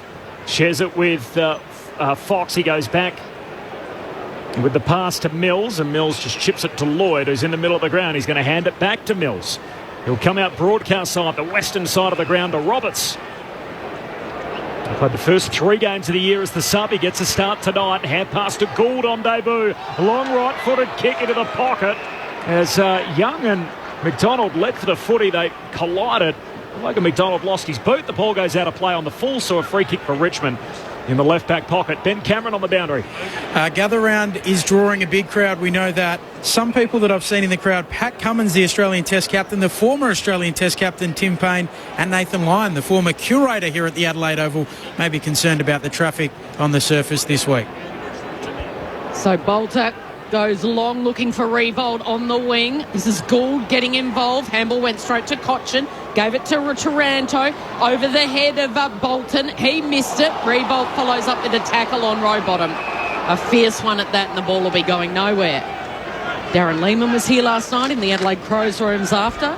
Guy Sebastian. Guy Sebastian was in the rooms last night. Did you catch up with Guy? I did get a photo with my nephew with Guy Sebastian, so he had his couple of kids there as well as the Tigers quickly go inside 50, but it's all red and white. Last line of defence. Gould, good. Teams up with Campbell. Gould, bad. Quick hurried kick out of there, right from Revolt as he was off balance in that left forward pocket, hits the post. So the youngster on debut, number 17, Gould. Blakey brings it in to Lloyd, marks half-back, told to go, stepping off his line, gives it back to Blakey. Kicks a high bomb down that eastern wing. They all miss it. Pitches, bounce evades, lost home, but it'll be scooped up by Baker. Richmond going forward in that launch pad, kicks into the pocket. Cumberland should have marked it, spills it. Now Gould sweating on him. She almost tackled him without the footy as he was leant over and ump said play on. Swans win it back. Lloyd from the back pocket swings it across the goal face, and Roberts marks right back pocket. We had Josh Rochelle on post-game last night. He said he felt a bit starstruck. Said he used to watch Guy Sebastian on TV growing up. There was a couple of young Saints. We were asked about Eric Banner in the change rooms the other day, and they'd never heard of Eric Banner. So that's how young these guys are coming in. Swans send it to half forward, but Bolter's there to save the day. Handball's to centre half back. Baker goes wide to the outer side, and getting under it and taking the sit is Mansell. Further up the line, Martin's got a bit of separation on his opponent, which is the debutant Gould. He's in 2 minds. Do I go to Dusty or the runner by McIntosh? He went to Dusty. McIntosh accepts the kick, goes long to the goal square. It's touched. Well done by Matt Roberts on the last line of defence. So Matt Roberts, the 19-year-old from the Langhorne Creek Hawks, which is up Mount Barker Way.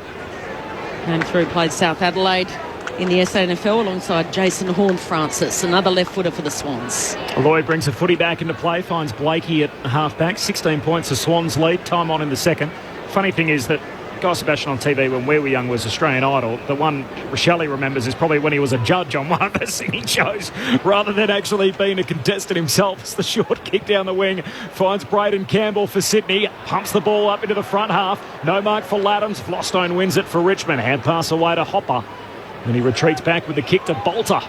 He's had an indifferent night so far. Noah Bolter lays a hand pass off to the speedy run of Dan Rioli. Short kick, just got it to its intended target. And it's Sonsi takes the mark. Hand pass back to Bolter. Had two Tigers to hit. Split them both. Dusty has a fumble. Closed down by Rowbottom. Gets a kind Shepherd. Hands it back to Bolter. Hand pass to Sonsi. He's going to give it back to Dustin Martin. They're retreating. He's got it on the wing. Well, he demanded it. And Sonsi thought, I better give it to him. And he kicked from behind. It was Cumberland. Mansell. Handballs towards Prestia. Hurried one out of there. Blakey leapt up high.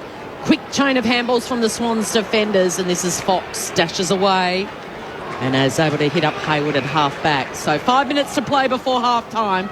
Sydney by 16 points after they led by 14 points at quarter-time. Amati off with a nasty hamstring injury. So Hayward, long and strong down the wing. Bolter in front position to Grimes. His kick was smothered. An underground handball by Rowbottom pays off to Chad Warner. Takes off, speed to Burn. One bounce from 60 out. There's no one home, and he blazes away and bursts it out of bounds. Right idea by Chad Warner, because he didn't have nobody coming at him. Nobody was inside Sydney's forward 50. Just didn't execute. Well, I reckon, I don't know where you've been very kind to him. If he had have looked up, he would have had McDonald running across his sight. The other thing is, too, I've been watching Laddams. He's clearly injured. He can't run. And I'm watching Blakey, too. Second and third efforts of Blakey are absolutely disgraceful. His ability to run a player down when he has to run the other way, and I mean going back and coming up the ground and running back with his opponent. Well, Baker sells some candy at half-back as he gets around Gould and then kicks long down in the Rewalt direction, slips over his head, and Lloyd at the back. And mop it up for the Swans. Kicks in the middle of the ground for McLean. What do we, Mick? That's your first big whack of the night. 23-minute mark of the second term, but Nick Blakey is in your scope. Well, I don't like players who it's all right when the ball's been going to give to them. Like he got a little kick off for the point and ran on and looked okay. But when he had to chase a player back, he actually gave up. Richmond player cut through inside 50, didn't get used. Could have really burnt Sydney. Swans by 16, time on second term in a slow play as Hayward eventually the contest kick to half forward. Off the punch from Young, spills down to Roberts to the Swans. Kicks to the top of the goal square, Cunningham down there. Spoil comes from McIntosh. Forward pocket for Sydney, but Ralph Smith collects the footy, running out of room, just gets a kick away. Trickles to Bolter, hand pass to Hopper, look away, handball over his shoulder to Pickett, who grabs it and then burns off Corey Warner. And his brilliant handball out wide. Off to Bolton, kicks to Revolt, player in front over the top. And almost losing his footy was Blakey. Blakey wins the free in an interesting 101 as Revolt just points his finger to his brain and looks at the umpire. Lucky not to give away 50 there. Quick kicks. Mills out wider still. Overrunning it is Florent, and it opens the door here for Rioli. A little give and go. Rioli accepts the handball, dinks the kick back in over the top to Prestia, who dropped it at the last minute. Good second effort. Picked up by Bolton, puts it out in front of Ryan, had to get down low. Couldn't mark it, couldn't control it right at his bootlaces. Gould does well. The debutant who started as the sub. Handballs off to McInerney. Over to Warner. Gets around one. He's an exciting player. Towards McDonald's, got to beat a couple. And it's spoiled over the boundary line right in front of the Max Bashir stand that's full at the moment. Plenty of red and white, plenty of black and yellow on the boundary for us tonight is Ben Cameron. Ben. Yeah, Cumberland just down on the bench at the moment. getting a little bit of strapping on his right ankle. I think he hurt it when he fell over in the right forward pocket in front of the old scoreboard, but looks like he'll be okay. Sydney by 16 late in the second term from the boundary throw-in. Comes to Hopper of the Tigers. Hand pass to Miller. He gives it to Taranto. Kicks down to half forward. Samson Ryan trying to control it. Got there on the bounce. Taps it away to the advantage of Mansell. He left it behind. Lloyd collects. Mansell tackles him. Pack forms. Half forward for the Tigers. There's going to be a free kick. It's going Richmond's way as McInerney How came does in. he pick a free kick out of I that? have no idea. Doesn't young Ryan look like a giraffe when he's a young giraffe that's just been born, legs going everywhere, can't quite control the footy? Has a go, mind you. Kick 3 here back in round 2. Samson Ryan. So free kick Richmond. Kicks to Rewalt. Punched away at the back. Centre half forward for the Tigers. 40 out from their goal. No clean collect. Parker's hand pass back into dispute. Comes out the back door of the pack of players. Taranto trying to get boot the ball. You can throw a blanket over 20 players here. And in the end, the umpire says, I'll have that. A ball up 40 metres out from the Richmond goal at the Cathedral end. With a minute 22 remaining in this half, it just feels like a goal either way is absolutely critical to both teams' chances. Ryan rises high. Laddams with a fumble. Rowbottom with a soccer off the ground up to McIntosh. Gives it off to Baker. His eyes light up. He can't gobble it up though. He's missing to the right-hand side. Just threw it on the boot from 50. That's the shot you're talking about, Ramo. That goes through. All of a sudden it's 4-6. Yeah. So it's 4-2 in the opening term, Sydney's way. 2-1 in this second term, Sydney's way. Blakey goes for a bit of a trot, and then he kicks it right on the arc where Parker marks. Now it's worked its way to in front the interchange gates where Papley has it. No man on the mark, so Papley goes to McDonald. No one standing him, but he's too far out to store. Logan McDonald looking left, looking right. He can go really short. He takes that option in Gordon. He wanted to get on his left. Well done there by Taranto. He knew that, and therefore Gordon had to handball back to Laddams. Now he gets it back on his left. He gives it straight to the black and yellow, and it's one of their best in Bolton. Can they torch them on the turnover? No, because they've created a turnover, and Shea Bolton's kick was so casual. Blakey's able to mop it up. Possession number 15 coming up for Nick Blakey. Not a heap up ahead. So Blakey's just going to go long with the contest kick. McLean down there. Hand on it from Bolter. It slips through to McDonald. Hand pass to Papley. Forward pocket. Great kick. Back inboard. He straightens up to McInerney, who takes the mark with just 5 ticks left on the game clock. And he'll have the last kick of the half.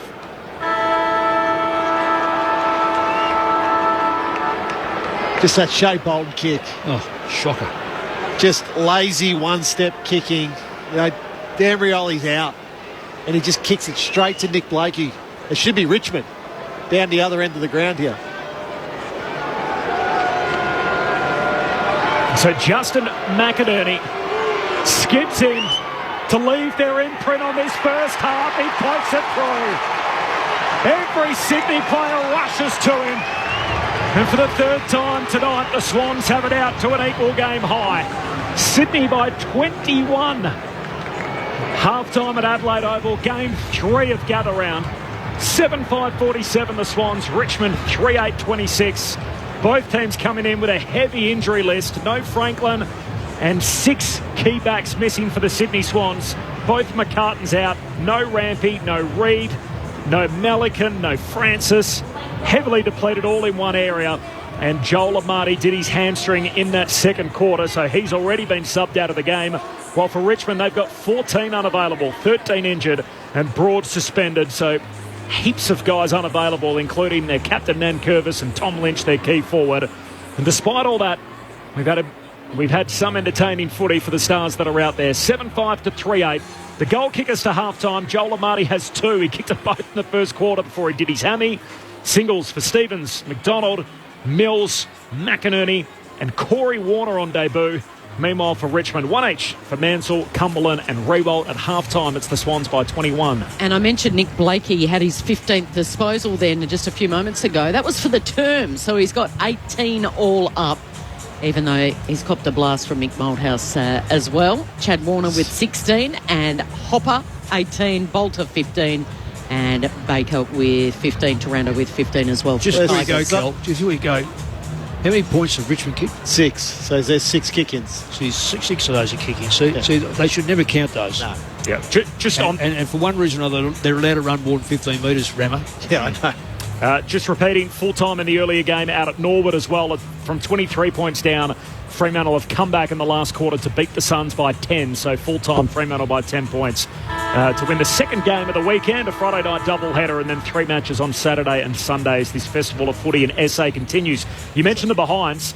Richmond, 4 consecutive behinds. And as so often happens, Rammer, you emphasised it right on the stroke of half-time. Next goal, massive. Sydney kick it at the other end. It's 21 at half-time. Adam Ramanauskas and Nick Moldhouse. Well, Liam Baker misses. Yeah. And it was a very, very gettable goal. So out of a stoppage there inside Richmond's forward 50, the ball spills out. They gets to Liam Baker. He blasts away. He probably should have kicked it, Mick, I think. He had time. And then the ball goes up the other end. And Richmond actually win it back. Gordon was a bit lazy with his kick. He kicks to Shea Bolton. Shea Bolton then, a lazy one-step kick, kicks it straight back to Nick Blakey. Ball goes inside Sydney's forward 50. Papley, very unselfish for a forward pocket player, squares it up. He did it twice in that quarter. But they're just the moments in a game that become critical. Like playing out quarters right to the final siren becomes critical. So rather than Richmond going into half-time 15 points behind, it now turns into a 21-point margin again, and it makes things real. It makes it tricky for him coming out in this second half. A couple of things I found with I'll start with the Tigers. They need to keep the ball in constant motion. When they stop and when they kick a mark and then try going to their forward line, they're very easy to defend at the moment. When they've actually played on with a bit of speed, unpredictability, and gone inside their forward line, Sydney have found it quite tough to defend them. We've mentioned the goal kicking, 1 goal 6 to Richmond, 3 goals 1 to Sydney. But where Sydney, I think, have an advantage in this game is when they are winning the ball back across their half-back line, you look up and they're going into a very open forward line. That's putting a lot of pressure on Richmond's defenders. Now, Amati in the first quarter was the benefactor of that with a couple of goals, but you know, Heaney got out in the lead a couple of times in that quarter. Logan McDonald got out in the lead a couple of times that quarter. Papley was dangerous in that quarter, and that's because of numbers.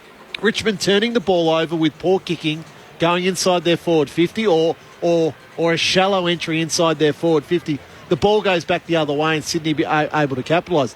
Sydney aren't a run-and-gun team. They've never played like that. They're more a surgical team. They like to move the ball from one side of the ground to the other, wait, and then go. So Richmond can't get their defenders too high up the ground at the moment. Once they're getting their defenders too high up the ground, Sydney are kicking over that, and the game's becoming very, very easy. Richmond squared up the stoppages that quarter. It's 14-13 now at half-time. So they started to work their way back in, but still no clearances to one to Hopper and no clearances to Taranto still, who played the bulk of that half inside mid. So they want a bit more bang for buck out of that, the Tigers fans. So, look, 21 points is probably... Oh, it's gettable. It's gettable, but it doesn't feel... I don't feel like there's a dangerous forward for Richmond. Cumberland maybe felt like the most dangerous forward for the Tigers at the moment. Martin a little bit. Jack got to a couple of contests that quarter, but they went through their hands. They need to find a consistent winner forward of the ball, the Tigers. Well, I agree with most of that. The thing is, I just feel, though, that with the number of inside 50s, it's around about even, 28-26. Richmond are under the 50%. I always believe that you've got a real chance of winning games when you get over 50% of scoring opportunity or scoring times when you get the ball inside your front 50. But clearly, the lower it is, the worse opportunity. But right now, both sides, to me, you can clearly see there's no great forwards playing there because the ball is basically being played between 50 and 50. And it depends on who wins the clearance quickly. And if they can win the clearance quickly, then they're going to catch them out. And Riewoldt or Martin, Riewoldt's got to step up. If he wants to play, if he wants to be that player now, he's got to be that singular, that tall. I'd almost be at a stage of putting Bolter forward and going... Try something different. Well, he's a big boy. Who's going to mark him? Who's going to man him up? Especially if Riewoldt's down there as well. What have they got to lose? Because at the moment, back end, Sydney haven't got great tall players down there. So my way of thinking is put some pressure. You're behind. You need to fill that gap up on the scoreboard. Put someone in front of the ball to see if they can mark it. You know he's a good kick for goal. That's where I would start and give it a run in the first 10 minutes. Maurice Rioli, obviously their sub unused in the game so far for Richmond. That's a good point. And I think they should start to think about that very seriously at half-time. Yep. It's half-time. It's the Swans by 21. I was really interested in how tonight was going to go, Cal, crowd-wise. I knew every game had been sold out, and mainly because we'd had the start last night. We'd had the novelty of a game out at Norwood. There's still double headers both days this weekend, and you thought, how many are going to go to the late fixture on Friday night? Every game sold out. The other thing I thought was, the novelty's worn off of two out-of-market teams playing a fixture on a foreign ground after COVID. We saw it all the time, obviously, during that period. It's completely different in COVID times where there's 5,000 or 10,000 people here in a restricted crowd compared to tonight where it feels like you could be in Sydney, you could be in Melbourne. This is a full house at Adelaide Oval, big-time footy. Team from Sydney and New South Wales playing one of the big teams in Melbourne and Richmond, and it is an awesome atmosphere. And I've got the binoculars just on the crowd, and they're right up the third tier of the Max Bashir stand.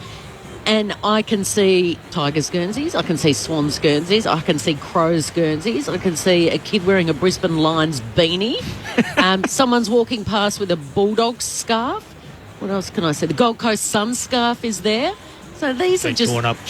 These are just extraordinary scenes, Corbin. They really are. A lot have made their way, I think, from Norwood Oval. There's a lot of Brisbane and... Fremantle and Gold Coast Suns here. So whether they've made their way from Norwood, which is about a 10-minute drive, to here at Adelaide Oval, it is really quite remarkable. There's even a Giants memorabilia or, merchandise here. So what if the Swans at a home game usually get around 40,000? There'd be at least 40,000 here tonight. So Adelaide has drawn more here to a Sydney Swans game than what the SCG usually does. Kel, it's very interesting because in Melbourne, I run into people, I live near the MCGs, and I run into people, and some West Australians that come and say, Mick, because the members from West, and they say, I said, what are you doing? And they go, we've come over to watch West Coast. But I say they play Sunday or Saturday. No, I know. We've come over. We want to watch the Friday night game. We'll go to Amy and we'll watch the game of rugby or soccer. We'll go, if there's a basketball game, and watch that. Then we'll come and watch another game of football. We get as much in as we can over a long weekend.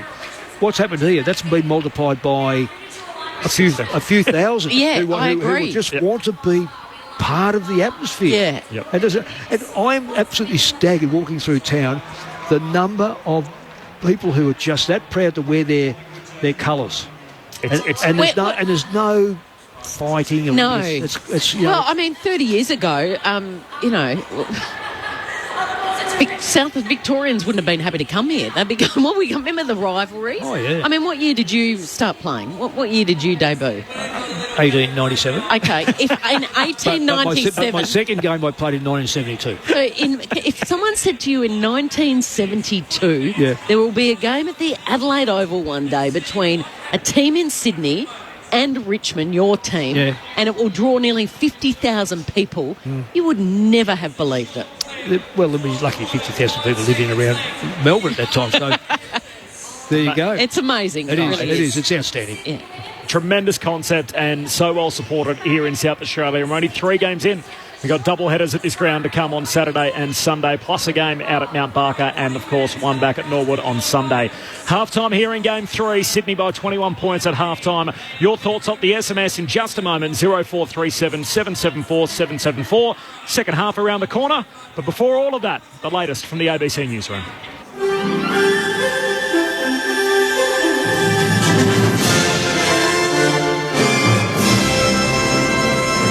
ABC News with Glenn Lauder. The Deputy Chair of the Parliamentary Committee on the Voice referendum says while supporters of the current wording dominated the list of witnesses today, it's important to keep an open mind on all the evidence. The inquiry has the scope to recommend a series of changes to the wording of both the question and the proposed amendment to the Constitution, which would enshrine the Indigenous voice to Parliament. The Liberal MP, Keith Wallahan, says he's personally concerned that the wording could pose a constitutional risk. There is a last chance for the government to address that risk. Of course, we'll hear witnesses that will have different views about how you quantify that. Some will say it's next to zero, some will say it's not very likely, or some will say it's probable. And we heard all of those today. I think when it comes to the Constitution, we should be risk averse. A man's been charged with reckless foreign interference for his part in a plan to collect information on Australia's defences. Here's Marianne Took. The 55-year-old businessman from Bondi was arrested after a joint investigation by the Australian Federal Police and ASIO. They say the man, who runs an international business, was allegedly approached by two people who call themselves Ken and Evelyn, wanting to exchange money for information about Australia's economic and national security arrangements. The man is due at Parramatta Court charged with foreign interference. If found guilty, it carries a maximum of 15 years in prison. He is only the second person in the country to ever be charged under espionage offences since laws were passed in 2018. Police are still yet to lay charges over the fatal stabbing of a paramedic in southwestern Sydney. The 29-year-old victim's being remembered as a first-year paramedic with a young son who'd wanted to join the service since he was a boy. It's believed the paramedic and his colleague were taking a break when the attack occurred in a McDonald's car park at Campbelltown. A 21-year-old man's been under questioning for several hours. The New South Wales Health Secretary, Susan Pearce, has fought back tears honouring the victim. The health system is one big family, and to lose someone in this way is incomprehensible to us. I'm proud of every single staff member who every single day presents to serve their community and to put themselves on the line for their community. Communities hit the hardest by Cyclone Ilsa are reeling from the devastation as the system continues inland. It's now weakened to a Category 1 as it moves over the interior of WA, allowing emergency services to conduct safety assessments by land and air. Joanna Stote is a cattle farmer on Anna Plains Station, a large property between Broome and Port Hedland. She says the conditions were intense. We've been really lucky that there's been sort of minimal damage here, just a few branches down. It's pretty devastating for some people. Obviously, there's Pardue Roadhouse, which has just been completely destroyed. And in these rural communities, those roadhouses are real hubs, so it's just devastating to hear that. Youth advocates say a church group's submission to the Australian Law Reform Commission to ban students who are actively gay or having premarital sex from school leadership roles is disturbing and discriminatory. Here's Courtney Withers. The Presbyterian Church, which runs Melbourne's Scotch College and Presbyterian Ladies College, is seeking to prevent students who are actively gay or having sex outside of marriage from leadership positions. Queerspace CEO Karen Field says that's discrimination. What has sexual orientation or relationship status or gender got to do with leadership skills? The church says those students would not be able to give appropriate Christian leadership in a Christian school. In a statement, PLC says it's governed independently by the College Council and the school encourages leadership roles without discrimination.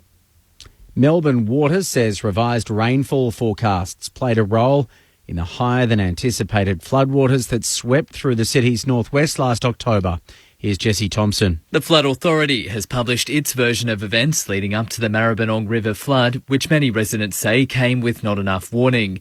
Melbourne Water says it issued a major flood warning the day before the event, but it then issued a moderate flood warning about 12 hours before the disaster because of revised rainfall forecasts from the Bureau of Meteorology. It was after midnight when Melbourne Water realised the river was rising faster than predicted. More than 500 homes were evacuated as the floodwaters rose. And Russia says it's been threatened with retaliation by the US for arresting a reporter from the Wall Street Journal. Evan Gerskovich was taken into custody last month, accused by Russia of espionage. The American government has declared him to be wrongly detained. Russia's ambassador says he's been told by senior US officials they must release him. ABC News. What's the best thing in the world that's also on the ABC Listen app? The footy! This season, get your footy live and ad-free on the ABC Listen app. AFL, NRL, men's, women's. Whatever you fix, we've got you covered. She's got it! Bye-bye! See you later! Every goal, try, mark and tackle. Called by ABC Sports' expert commentary team. Set, bingo! AFL and NRL, live and ad-free. Get it on the ABC Listen app.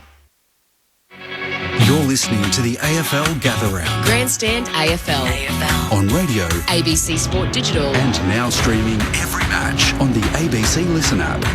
To Laddams, threw his boot at it, high up and under. Cunningham's got it. He's trying to take 3 Tigers with him. Eventually lost it. Squeezing a kick out. It's popped through by McDonald. Rescue. It all just opens up for him. 70 metres out. He kicks inside the forward arc. Rewalt takes the mark. A fend off to Lloyd. It's all legal. And Jack Rewalt, with a bandage around his bonds, can shoot from 20 out, dead in front. Only Kevin Bartlett's played more games for the Tigers than Jack Rewalt. Pure strength, pure finish. Papley steals it from me, spins, turns, wheels around on the left. Beautiful. And the debutante's got it. Corey Warner has marked at the top of the goal square from 20 metres out on the left. What's better than one Warner, Swans fans? And that's 2. So Justin McInerney skips in to leave their imprint on this first half. He floats it through. Every Sydney player rushes to him. The 2023 AFL season. On radio ABC Sport Digital. and now streaming on the ABC Listen app. Sydney with a huge goal right on the stroke of half-time, and so they lead by 21 points. It is a equal game high lead for Sydney. They've got to this point on 3 separate occasions, once late in the opening term, once early in the second quarter, and now again at half-time. 21 points, Sydney's lead. Both teams back out on the ground before the start of the second half. The Swans 7-5, Richmond 3-8. Corbin Middlemass, Kelly Underwood, Adam Ramanauskas, Mick Moldhouse and Ben Cameron, your commentary team for the second leg of this dual-site doubleheader. Earlier tonight, Freo came from 23 down to beat the Suns by 10. Huge day of footy tomorrow. It all starts in Mount Barker with the early fixture between Brisbane and North Melbourne, just after 1 o'clock Eastern. Following that, a doubleheader at Adelaide Oval. We've got Essendon and Melbourne, and then the late game is Port Adelaide and the Western Bulldogs. So huge day of footy on Saturday of round 5. Kevin in Myrtleford enjoying the call team. Great stadium in Adelaide, I reckon. I agree with you, Kevin. Rob in Montmorency. Cochin really does get looked after, doesn't he? Fined when other players get suspended, falls over or holds his face. The umpires assume he must have been fringed upon. He's not happy with that. Rob off the SMS. The loose padding cover was pointed out to the goal umpire before the game, and he chose not to do anything about it. Officials on the ground before the match spoke about it and did nothing. Well, that's ridiculous. It's a disgrace. That's so interesting because that's 5 points. Yeah, that's a huge. Yeah, I mean, so for people that missed it earlier, Richmond had a shot at goal. Lloyd, yep. Yeah. Sydney had a shot at goal. Yeah, from 50 out a set shot. Hit the loose padding on the goal He post. celebrated. It hit the wrap on the loose padding. Where the wrap on the padding of the goal post was loose. Yep. On the post, right at the very top, flapping in the wind. And the Sharon just touched that loose padding. So if it had been done up, then it wouldn't have hit the padding. So it's cost them 5 points, Sydney, but they lead this one at 21 points. Here we go. We're going to turn into the second quarter, and the umpire's going to recall the bounce again. Because it shot off to the left at a 90-degree angle. Not that far, Cal, was it? Probably. I was happy with the recall. Okay. Thought it was good enough for him. Well, stop. Here we go. Papley in the centre. He's given it to Parker, who's tackled. It affects the kick. No, it doesn't, because Stevens takes the mark. It looked worse than it was because Miller crossed the line so quickly. Presti has hurt himself down behind play trying to tackle Parker there. Kick by Stevens didn't hit the target, which was Roberts on the 15 metres away. Goes back, and this time he unloads. Laddams in the marking contest. Papley with the push-off, the fend-off, and then he kicks to the top of the goal square where Hayward has to beat about 3. And juggling it over that goal line was Baker. He's got to mark that, Noah Bolter.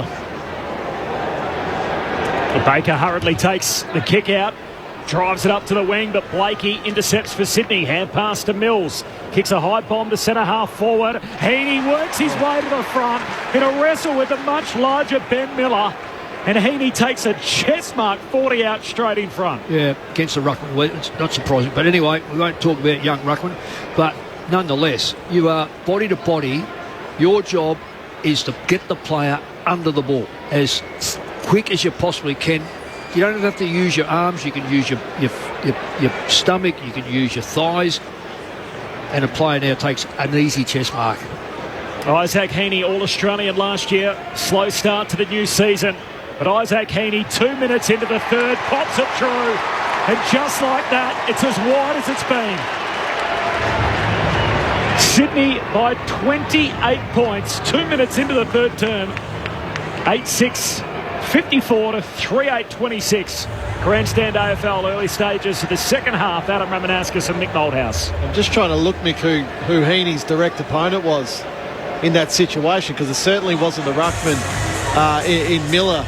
Yeah, it's a good kick by Mills. It's to a dangerous spot. So I think it just got changed over, obviously, in the general play, and Miller's ended up on Heaney, which obviously wasn't the right matchup. Gladstone, I reckon. Yeah, Boston. Yeah. But look, you know, at the end of the day, they want to play this merry-go-round backline player instead of settling in on one, particularly if the forward stays as a forward.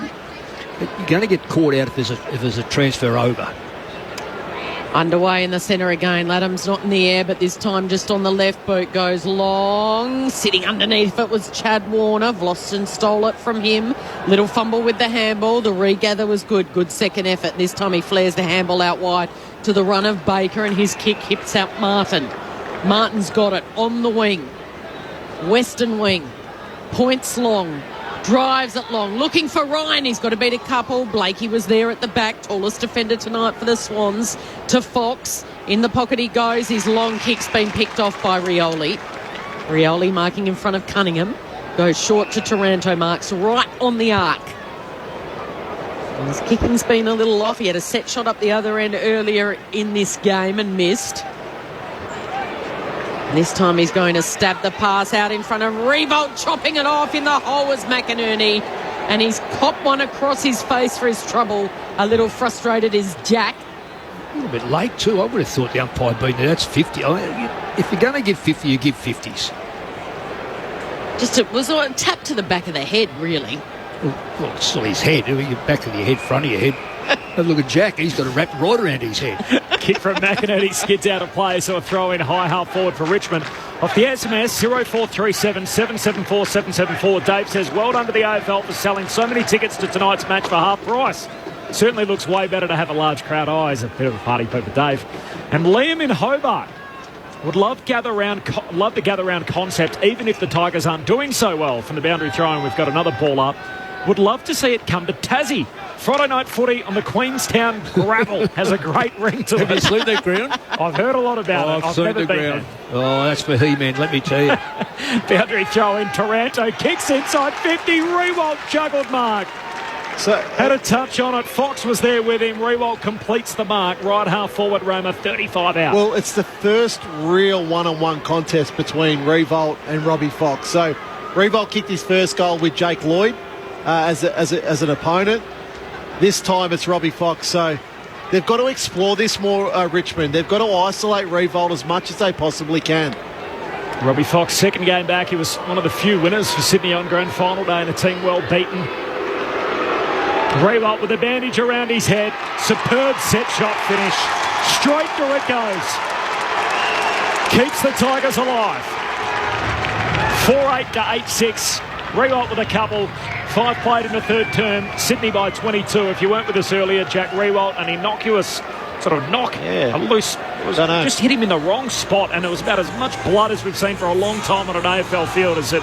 The cut on the top of his head went streaming down his face. It's sort of blood from Rocky 1 and Rocky 2. Absolutely. Like Rocky 3 and 4, they sort of worked it out a little bit. Yeah, but it was... You see the whole photograph of Francis Perkins at Argentry. I played in that game, and quite frankly, like you could... But those were the days when blood rule was not even considered. Wipe it on your jumper and get on with it, Mick. Yeah, it was. Well, Francis just did that. Yeah. They just shoot all the trainers away. So this game still well and truly alive, even though the Swans led by 28 points a few moments ago. Early stages of this third. That's a better bounce by the umpire. On all fours is Parker. He can't win it. Rowbottom does. Back to Laddams on his left. Sizes up the options. Kicks in the McDonald direction, but playing him out in front. And well played was Young. Quick hurried kick comes up the boundary wing, and it's chopped off by the Swans, though, in Lloyd.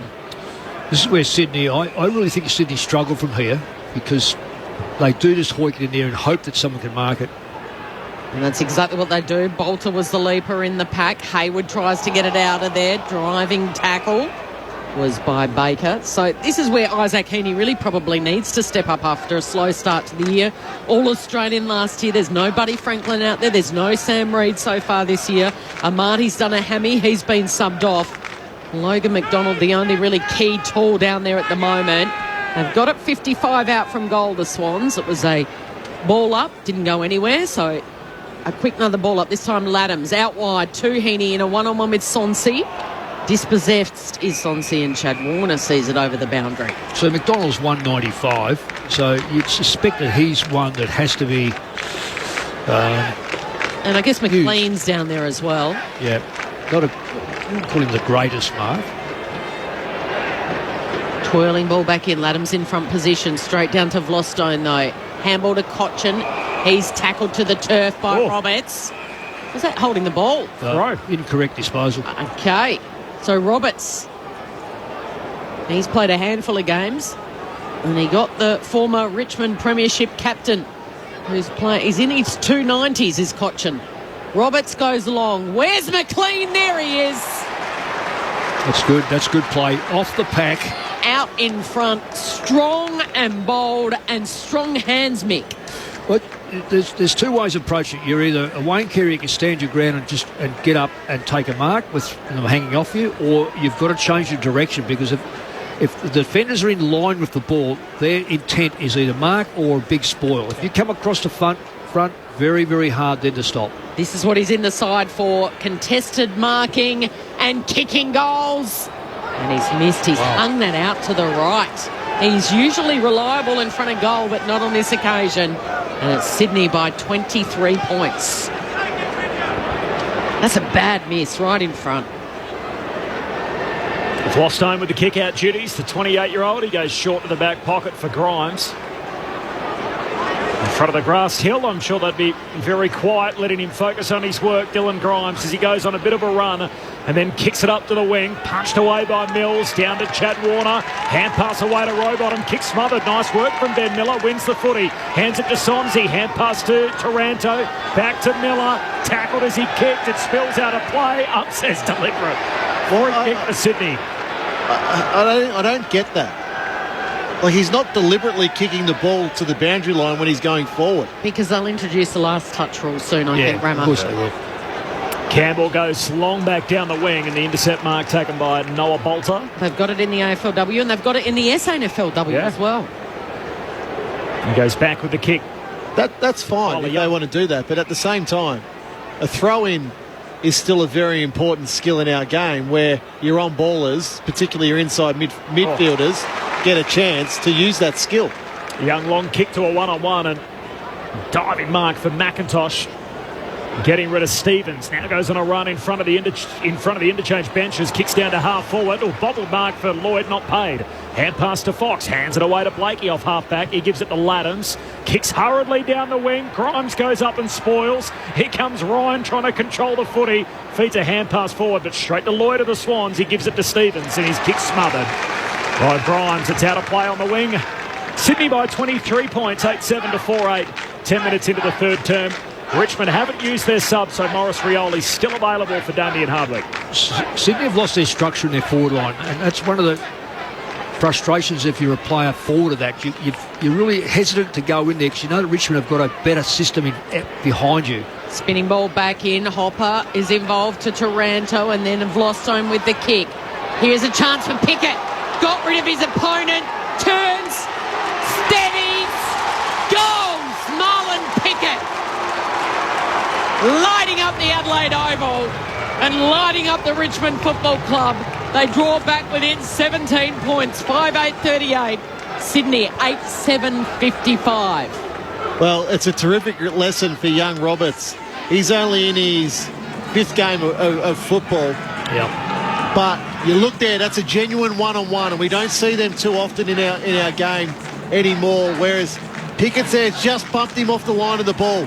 Just taking his balance away, pushed him, kept pushing him with that strength, and then Roberts is out of the contest. Yeah, can't get back. Pickett's able then to square his shoulders up to the goal and kick an easy goal. Really good lesson for young Roberts. Well, they're back in it, the Tigers. And I say they're back in it because Sydney are going to find it hard to kick goals. This forward-line structure is just not adequate at the moment. Back-to-back goals in the same quarter for the first time tonight for Richmond. And all of a sudden that margin back to 17 points. It got out to 28 from the restart. Taranto, hand pass knocked down. Dustin Martin hasn't had a huge impact. Spills out to Roberts. They'll the Swans. Hand pass to Corey Warner. Drives it deep inside 50 for the Swans. Competing Logan McDonald and also Young spoils. Pack forms in front of him and we'll have a ball up. 30 out from the Sydney goal. So they're going to find it hard to mark the ball, Sydney. So they've got to get the ball inside to about 30, 40 metres on the chest mark kick. So you've got to get the ball closer than these big bombs coming. Oh, Laddams hooks it down behind and then just palms it straight to Roberts. Hump says it's okay. Rowbottom, hand pass to McInerney, gives it to Chad Warner. He shoots goalward from a tight angle. Just misses near side of behind. Swans by 18. Ben Cameron on the boundary. Corby, the big front of rain is just about to arrive. I reckon it's 15 to 20 minutes away. Once it starts, it won't stop until this game ends, so the lead very important. Oh, that's a mark. Yeah, wow. Sorry, Ben, but that was spoiled, and the player took the mark or took the ball after the spoil before the boundary line. That is a mark. Right. So it should have been a mark to Hayward and Swans going back inside 50. Instead, a boundary thrown right on the 50. Laddams to Papley, kicked it out of the air, and then Baker kicked it out of the air. That's got to be deliberate, umpire. Why?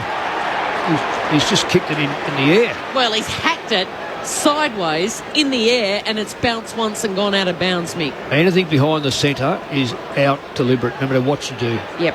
Anything forward of it, you've just got to have a quick look at. So Blakey's got it. He wants to get onto his left. He runs around the player on the mark. Has a bounce, goes long, looking for McDonald. Got his hands to it. Papley read it beautifully. Weave, goals. Tom with his first. Brilliant. Absolutely brilliant. Back out by 24 points, 9-8-62. Richmond 5-8-38. When they talk about goal sense, that's exactly what we just saw there, Mick Malthouse. Where you need one touch, Kel. As I said before, I can't see Sydney taking too many marks. The ball was spoiled. It was a great bit of play by Blakey. Contest in the air, but Papley hit that ball with power. Not a big long run up. He only ran probably 1 or 2 metres on the fall of the ball, but when he took it in his hands under pressure, one touch and walked through the first tackle, it was all over Red Rover because he's so smart. Then of course goes to the left side. But let's bring the ball back here to Blakey. Blakey's only going to play on one way. He's not going to play on through his right side, but no, he shuffles around. The Richmond player falls, takes the bait, and Blakey gets the ball in the forward line. The Tigers get the centre break. Shea Bolton out of the centre square, kicks to half forward. Mansell collects, tumbles the ball inside 50. Mills has it, hand pass turnover. Sonzi with it for Richmond. High half forward, gives it to Taranto, kicks to Rewalt. Goes the climb, no mark. Richmond with numbers at the drop. Cumberland wants to get back on his left peg. Good decision. Puts it through for a goal. Tigers are hanging around. Halfway through the third term, Sydney's lead cut to 18. 9-8-62. Richmond 6-8-44. Cumberland with his second goal of the night. And Richmond's only left footer. They're 18 points down with the rain on the way. 15-minute mark, third term, Adam Ramanauskas. Well, it's just a terrific contest by Jack Rewalt there. He flies against 3. Yep. Doesn't let the ball get to the back. It gets just slightly to the front and then towards boundary side. And again, Stevens there, he's a left footer himself. Cumberland's a left footer. You've got to know your opponent. Cumberland's only coming back on the left. Yeah, It's exactly. a brilliant finish, absolutely brilliant finish, but there's only one to learn. That's right. That's exactly. He's kicked 2 goals now, Cumberland, tonight, simply because the opposition haven't known what foot he kicks with. Well, they're not going to die wondering, these Tigers, tonight. No Nankervis, and there's no Tom Lynch either. And they're hanging on, down by 18 points. Ryan rings it brilliantly in the air. Campbell out to Prestia, bouncing ball right on 50. Florence got him, Cumberland's got him. He has to release the footy. Big ball to be won here. Taranto goes in. His kick smothered down by Florent. Ricochets the way of Rioli. Goes out wide to Baker. Assesses the option, kicks over Revolt's head. Fox was all over him. And trickles over the boundary for a boundary throw in, 30 metres around from the Tigers' goal. Ben Cameron on the boundary. Just starting to spit down here. I'm really interested with Richmond. Morris Rioli just getting loose as well. We heard from David Teague in the pre-game that one of those two rucks might come out when the rain does arrive. McLean wins the hit out for Sydney down to Florence. Surge kick out of defence straight to Baker. Leaps forward, takes the mark on his knees. Going, that setup of Richmond's just very sound. Sydney by 18 points as the rain starts to fall. Bolton with a big climb, no mark. Bolton still alive in the forward pocket, picks it up, now pushed out of play. Yeah, and you're right, Mick. Richmond's setup behind the ball is sound because Sydney commits so many numbers through the ball. Yeah. They're like, well, we don't want to concede that way, so we're happy just to defend. Boundary throw in right in front of the Richmond cheer squad at the southern end or the Riven Torrens end. McLean can't get it in the air, but it ricochets the way of Campbell, who kicks it long right near the boundary. Is that going to be out of bounds on the ball? You're going to be kidding. Roberts took off after it. It will not be. It'll be a boundary throw in. The kick was from the defensive goal square and it went about 70, it rolled. Yeah. Yeah, so the inconsistencies, but that's a good decision. That was never. It was intended to go out, but it was near players. Flick back in at half forward here for the Tigers. Ryan tried to get it to Precier. Ralph Smith kicked. It was lucky. Went to Cochin. Turns around. Goes towards his old mate Revolt. Waiting at the back was Bolton. Cumberland. Handball's good to Pickett. Can he break and tackle? He can't. He gets the handball over to Revolt. Top of the goal square. Swans in all sorts here. But calm head by Fox. The handball straight to Baker. Baker's marked it 35 metres out on a 45-degree angle. Adam Ramanaskas. So Baker's direct opponent is Hayward. Hayward was so deep inside Richmond's forward line. Silly. Baker just stood there. Yeah. Just waited, held his spot, held the shape that Richmond wanted it behind the football. Now he's having a kick at goal. Significant kick as well, 45-degree angle, 48 metres out, light rain falling. He celebrates right in front of the Richmond cheer squad. And the crowd tells the story, a neutral crowd, but there's black and yellow everywhere you look here at Adelaide Oval.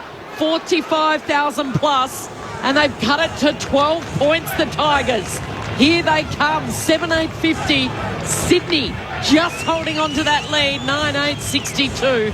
We've gone 19 minutes in the third term. So just watching that replay there again, and there's a scrap in the goal square, and you can see Will Hayward there. You can see him in there. And that's Liam Baker's direct opponent. Baker just lets him go in there. I'm going to hold. Previously, Baker had been outside forward 50. He just creeps in nicely. Where the space is, ball falls to him. Tyke sub-made to the bench in just a moment. Both rucks miss it. Chad Warner crashes in back in the middle. Swans by just 12 now. Hand pass out to Goulden. Surge kick to centre half forward. Bounces in front of Hayward. Ricochets to Rowbottom still with Sydney. Hands it to Cunningham. Gives it to Papley. All class on the run. He burns away in the celebration. Sprinting off the high five every Swan in his path. And Sydney continue to keep Richmond at bay. I've never seen him run that fast, runner. That ball had literally just left his boot and he was off. That was stall gift stuff, wasn't it, really? He knew that was going straight through the middle, Cal. It was a beautiful finish, but it's just a little contest inside forward 50 again, Mick. Yeah. Well, that's I can only see Sydney kicking goals like this. Yeah. It's well made. It's a nice little hand pass. Through he goes. But I can't see them marking the football, and I can only see Richmond right now. They will score more heavily the way their forward line's set up. Sub-made Ben Cameron. Morris Rioli Jr. is onto the ground, and Trent Cotchin has taken a seat at the back of the bench, put the warm-up top on. He's out of the game. Wow. Swans by 18 points. McLean is into the ruck. Through the legs of Bolton it goes. Here goes Papley. Played for the free. Umpire didn't... he did pick it up. It'll be coming back to Tom Papley. Gee, he's got adrenaline pumping through his veins at the moment, Tom Papley. Still hasn't come down from that high of kicking that last goal. Short little kick just to calm him down, and the Swans to Parker. Wheeling round behind his back, peeling off. Was the Lizard going long to the top of the goal square. Ralph Smith to Baker's been good for the Tigers. Out wide to McIntosh, a free. And it was Baker that fell behind play after he got rid of it. So he wins the free kick. He goes short to Bolton. You've got to move the ball, Richmond. Shea Bolton lays a hand pass away to Dan Rioli off the back flank, kicks down the wing, bowls a couple. Blakey got a touch on it, but Richmond with the numbers. Picked up and jammed forward by Mansell. Ryan backpedaling takes the mark. Samson Ryan in between two Swans had a touch on it, and as he's falling to ground, the big man still able to hang on to it. Now, no, I'm just going to pick here. Look who's walking into the front back half and hands on hips and had not fell over in that contest here in the wing, and I'm talking about Blakey. Now I know why Sydney gets so frustrated with him. Big Samson Ryan kicked 3 goals here back in round 2. Goalless so far tonight. Not anymore. Richmond come again. Sydney's lead down to 12. The light rain falling with the heavy stuff on the way. Time on third term, Sydney by just 2 goals, 10-8 to 8-8. Rammer and Nick. So this is the part, Mick. So Baker gets a free kick. Yeah. And it's just a little kick outside their defensive 50, but then it's the handball. So Shea Bolton takes the mark. It's the handball to Rioli. So the ball's in motion. Yep. It's just in motion, and off it goes. It doesn't allow Sydney to set up behind the ball. Ball gets to centre wing, goes through, and it's a scrap. And then you picked it well. So Blakey there, the ball goes past him. And he just stops. Well, he puts his head down because it's gone past him. And this is where a player like him, he has to play deeper so that he's not found out. Don't come up so far. I know he's a weapon with the ball, but he's horrible without the football. I'm really happy for Samson Ryan. Yeah, he's had a number of fantastic opportunities tonight. He's got himself in the right spot. He gets a reward. 3 of the last 4 go to the Tigers, and they're going to get it again here because the handball from Miller was able to hit up Baker. Baker goes inside 50, bouncing ball into the right forward pocket. Ryan tried to flick it back into play. Smart play by the young fella. Really smart play. He's got the debutant in Gould on him, Will Gould from Lucendale. As part of Glenelg's drought-breaking premiership a couple of years ago. He started as the sub. He came in early when Amati did his hamstring. Rioli's in as well, who started as a sub. Oh, there's a quick snap. Ball spins back into play, and a quick snap by Judson Clark. Threw it on his left, his preferred, and make that 4 out of the last 5. They've closed within 6 in the blink of an eye. Richmond 9-8-62. Swans are going up and down in quicksand, 10-8-68. After 24 minutes, we've gone in the third. Yeah, you're spot on, Kel. The movement around the stoppage now is really getting absolutely belted. You don't want to know who was on. Well, Judson Clark there. I know who was on him. Don't worry. Is it a certain reptile? What wouldn't happen to be the lizard, would it? Oh, I tell you what.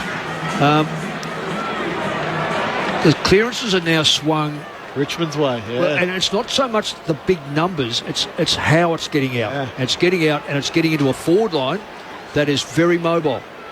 And putting the Swans, that young or that inexperienced back line together under real pressure. Richmond have kicked 6 of the last 8 after being 28 behind. Tom Papley's kicked the other 2. He's got the first disposal here. Hand pass out wide. Taranto picks it off, gives it to Hopper. Hopper taken high in the tackle. He's going to play on. Richmond going inside 50 again. Kicks to centre half forward. Dusty competes, no mark. Sonsi punches it out to half forward. Morris Rioli collects. Hand pass back to Dusty. Kicks for Ryan. Hand on it, no mark. Falls to Rowbottom. Hand pass to Gordon. He's tackled, taken the ground. Got a ball up, 30 out from the Richmond goal. The Tigers are coming. They have kicked 6 of the last 8. They're within a goal. Time on third turn.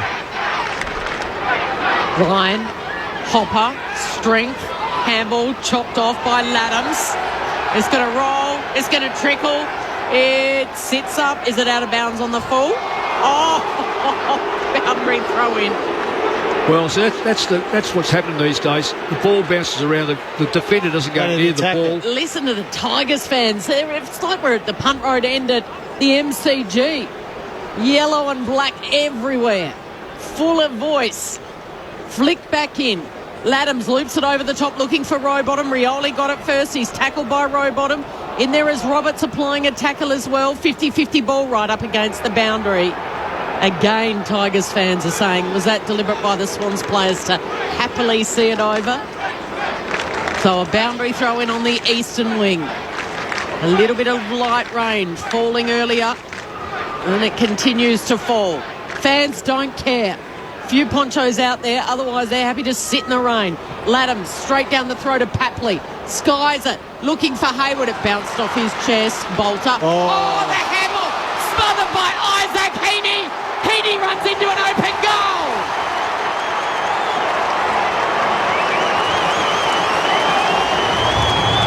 Two goals for Heaney in this third term.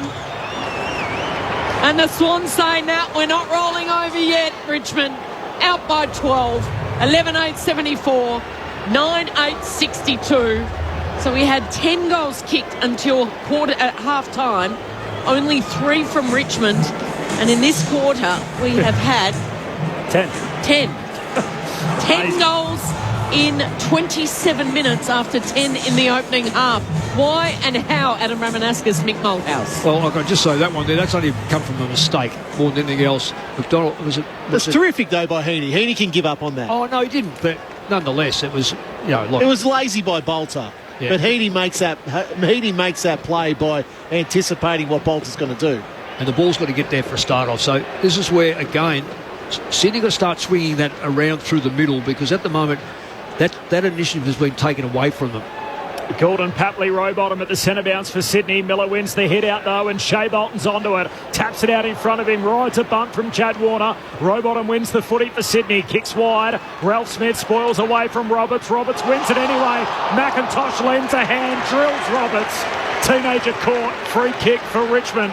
And Camden McIntosh to take it. Long kick down to Rewalt. The 2-on-1. He leaps up. Hands on it. No mark. Falls to Fox. Hand pass to the Lizard Blakey. Short kick to Rowbottom. Back edge of the centre square. He goes short and wide out to Gordon. And McIntosh taps the footy out of his hands. I don't think he thought it was 15 metres. And then probably wasn't. And it probably wasn't. And then he was thinking, I'm going to take this in my own hands here, or out of his hands. It's a really dopey 50. It's about every player inside Sydney's front 50. Light rain continues to fall as it has for the last 10 minutes, with heavy showers on the way. Gordon to the top of the goal square. They come from all directions. Spills down front and centre. Parker had a play on it, knocked off at Baker. Hand pass to Taranto to Pickett. Back to Baker. Through the middle. Richmond on the counter-attack. Shea Bolton. Through the middle they go. Pickett's involved for a third time. Back to Bolton. Saw the trouble coming. Gave it to Revolt. Slapped it down. Throws it on the boot. 60 out. There's an unguarded goal square. Stevens gets back and juggles it. Panicky on the left. Puts it straight down the throat of Mansell. Mansell short to Martin. Martin marks. Tight angle. 45 metres out. That was terrific by the Tigers. Set it up. All the way back in the teeth of the goal square. They spoil the ball. Liam Baker. Bolton involved. Then Revolt's involved. Then they push down. So not allowing Sydney to get out of their defensive 50. Allows Dustin Martin to have a shot at goal. Dusty hasn't been sided too much. We're right behind him. He's going to have to execute it perfectly, and he can't. Hangs it out to the near side, which is the right side. He was in that right forward pocket at the southern end. Again, just a panic kick out of the back line by Sydney. Richmond had choice of 3 players could have marked that. So again, the structure is breaking down unbelievably, and I don't think it's a Franklin thing. I just think it's just a system thing at the moment. Lloyd plays on from the kick out, finds McLean, who takes a pack mark on the wing. He lays a hand pass off to the runner, Braden Campbell. Pokes his pass into the centre square, but he turns it over. And Dan Rioli with the intercept mark. Long kick out to Dusty. Help arriving for Sydney. Spoil comes. Knocked away by Florent. Close to the boundary line. Out it goes. And a boundary throw in right in front of the benches. Trent Cotchin subbed out earlier in the quarter. 7 disposals, 1 tackle. Morris Rioli into the game. And earlier the Swans lost Joel Amati. Second quarter, his hamstring went. And Will Gould is into the match on debut, playing a key post in defence. Undersized from the throw-in. Laddams palms it down to Gordon. Silver service, kicks it deep. Papley, one-on-one with Grimes. Free kick Grimes. Papley hanging on. Free kick Richmond. Papley wasn't looking at the ball. Grimes made really good defensive position there on Papley. Short kick to Vlostone. Short kick comes back to Grimes and back to Vlostone. Winding down the clock. Oh, Vlostone too cute. Brilliant smother by Papley. He might get on the end of this. Chad Warner says, no, I'm going for home. Oh, Warner, what are you doing? He made a blue. Hands straight up to the curly hair of Chad Warner to say, I know, and I can't look at you, Tom Papley. I don't want to make eye contact. He was 20 metres out. He could have kept running into goal, or he could have given it off to Papley, who did the brilliant smother. Margin is 12. Yeah, they're giving him some intercept opportunities, aren't they? Yeah. Richmond skipper Grimes touches it on the ground and then bangs it long to the wing. Samson Ryan hands to it, no mark. Falls down towards Florent. Hand pass to McLean. He gives it to Heaney. High half forward. Kicks it inside 50. Good luck marking that. No one does. Spills down in front of Ralph Smith for Richmond. Hand pass to Baker. Swings it out wide by hand to Bolter. Off the back flank. Long 60-metre drop punt down the wing. They fly in from the side. McLean took out his own teammate. Gordon racing back. Cumberland there with him. Cumberland tackles Gordon. Ball up, says the umpire. 60 out from the Richmond goal, just a step in from the boundary line, western side. 12-point lead for the Swans. They did lead by as many as 28 earlier in the quarter, which is now 33 minutes old. Gee, they've cranked up the intensity dial both sides in this third term. So the ball up, Gordon, tackled by Hopper, lost it, grabbed it. Umpire says holding the ball. Free kick to Hopper. 2 kicks out from goal. Swans lead it by 12 points. Hopper just going to put it, looking for rebound. Jack ran, Jack launched, Jack marked at the top of the goal square. Is that a couple of goes, Mick? Yeah, he's not shy. No, so I actually think he deserves this one. I think he's competed really hard this quarter, Jack Revolt. Well, at either end of the ground, this is the one where you can poke the ball in the air because they're more likely to mark it. Sydney's got no hope. He's missing his partner in crime tonight in Tom Lynch, who's out suspended and injured directly in front.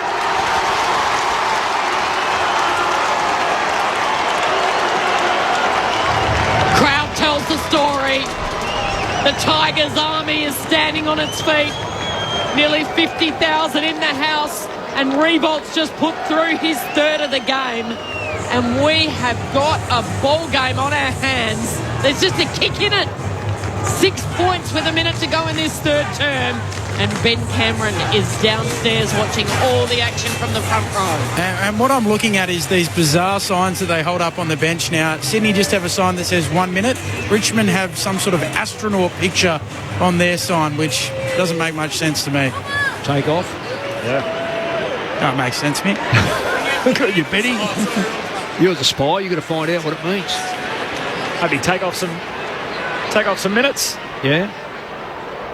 Let the last of the sand run out of the hourglass before three-quarter time. Sydney by 6. Massive quarter from the Tigers. From the restart, Samson Ryan had a touch on it. Falls down towards Prestia. Hand pass forward.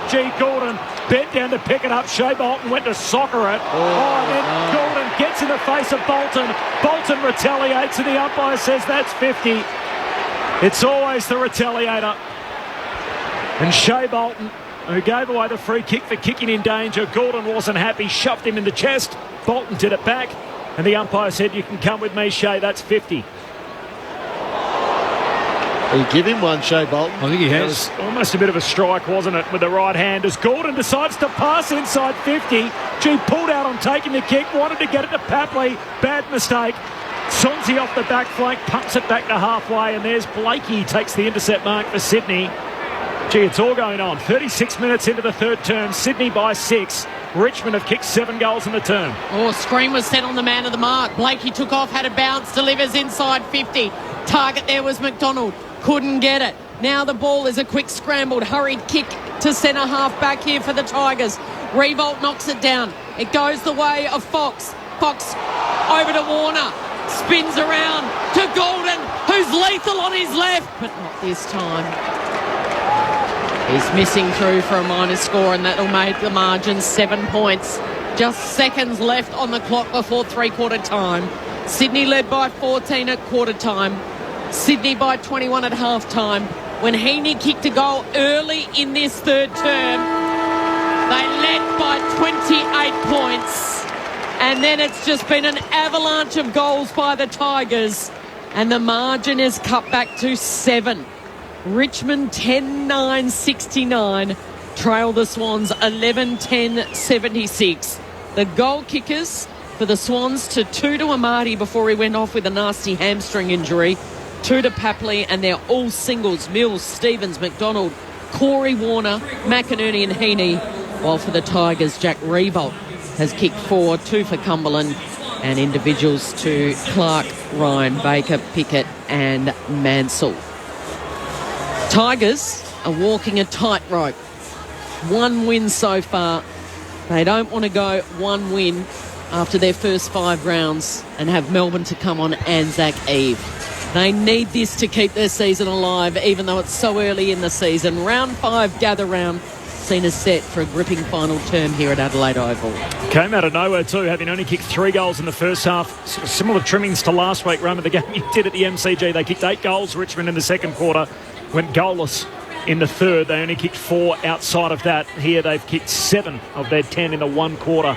Sydney by 7 points. Game on the line. Final quarter around the corner. The thoughts of Mick Malthouse and Adam Ramanauskas next. We're on ABC Radio, News Radio, Sport Digital.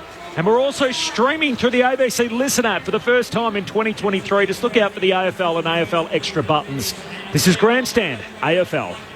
With ABC Listen, explore a whole new world of podcasts and live radio, like unpicking fast fashion in Veronica Milsom's podcast, Threads. The marketing tricks being used on us right now. Or learning to spend less and live better with Nazim Hussein's Pineapple Project. Do we all really need it? And if we do, how do we get it for cheap? The ABC Listen app. A whole new world of live radio and on-demand audio entertainment.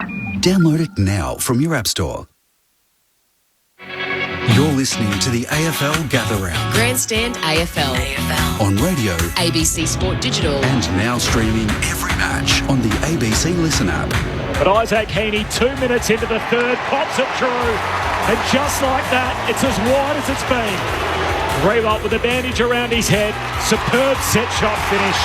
Straight through it goes. Keeps the Tigers alive. Spinning ball back in. Hopper is involved to Taranto and then Blostone with the kick. Here's a chance for Pickett. Got rid of his opponent. Turns. Steadies. Goals. Marlon Pickett. So Blakey's got it. He wants to get onto his left. He runs around the player on the mark. Has a bounce. Goes long looking for McDonald. Got his hands to it. Papley. Read it beautifully. Weave. Goals. Taranto kicks to Rewald. Goes the climb, no mark. Richmond with numbers at the drop. Cumberland wants to get back on his left peg. Good decision. Puts it through for a goal. Bounces in front of Hayward. Ricochets to Rowbottom, still with Sydney. Hands it to Cunningham. Gives it to Papley. All class on the run. He burns away in the celebration. Sprinting off the high five, every swan in his path. Oh, there's a quick snap. Ball spins back into play. And a quick snap by Judson Clark. Threw it on his left. His preferred. And make that 4 out of the last 5. They've closed within 6. Latham straight down the throat of Papley. Skies it. Looking for Hayward. It bounced off his chest. Bolt up. Oh, the handle. Smothered by Isaac Heaney. Heaney runs into an open goal. The 2023 AFL season. On radio, ABC Sport Digital. And now streaming on the ABC Listen app.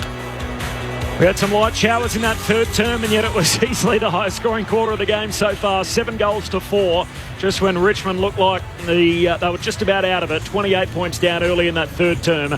They have since kicked 7 of the last 10 goals in the match. Swans by 7 as we turn for home. Adam Ramanauskas and Mick Malthouse on Grandstand AFL. Well, Rama, I look at that at half-time, as Corby said, it's 3 goals and all of a sudden the Tigers have kicked 7. And when you look at the game, you can understand, one, the stoppages seem to be virtually taken over by... I know that relative terms, if I look at the whole match, the clearances are 23 or 29, and that's Sydney's favour. And that was really massive in the first quarter and a little bit in the second quarter. Richmond got back. The worrying thing for Sydney, and the good thing for Richmond, the worrying thing for Sydney is that they're going to have to do the hard work on the ground to kick goals, and the ball's been just absolutely rushed out of there unmercifully. So the ball's not staying in the Sydney forward line. Goes into the Richmond forward line. They are putting terrific pressure on, and haphazardly the ball is coming out into a nest, if you like, or a den of. No, Tigers don't have dens either. But the Tigers are setting up across the 50-metre line in a formation that means that any loose football comes out, they are in the... Look, there was a mark taken with 3 Richmond players could have raffled it and having a shot on goal. The numbers that Sydney think they need in their back half to protect that ball is extraordinary. Now, I'm talking about 14 and 15 players, and it just doesn't work. If you can't do it with 12, you're not. What's an extra couple of players do for you? So Sydney's forward line has got to be more alert to the ball coming out, and Richmond on the other side of the coin, if they maintain this stoppage work, they'll win the game.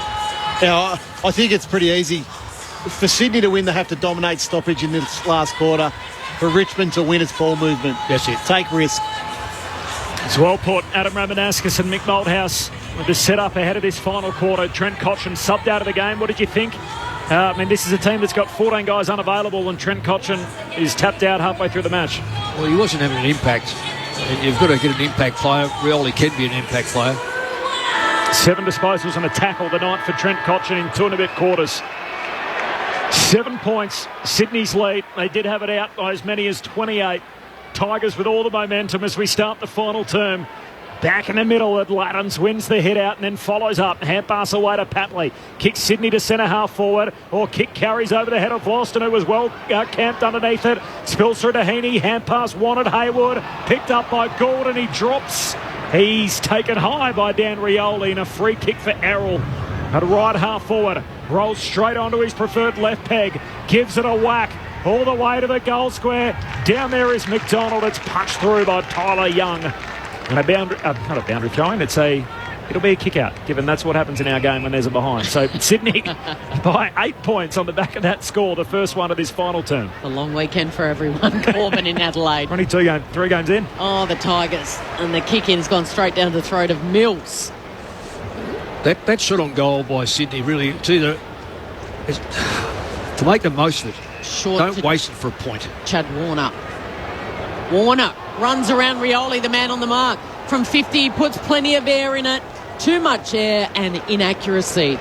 So 2 long shots, Mick, from outside 50. That one was okay because he was close enough to do it. The other one, he was never close enough. Yeah. And he was always going to fall 5 metres short. And of course, Richmond... Well, they didn't actually hurt them with the kick in, but they could have.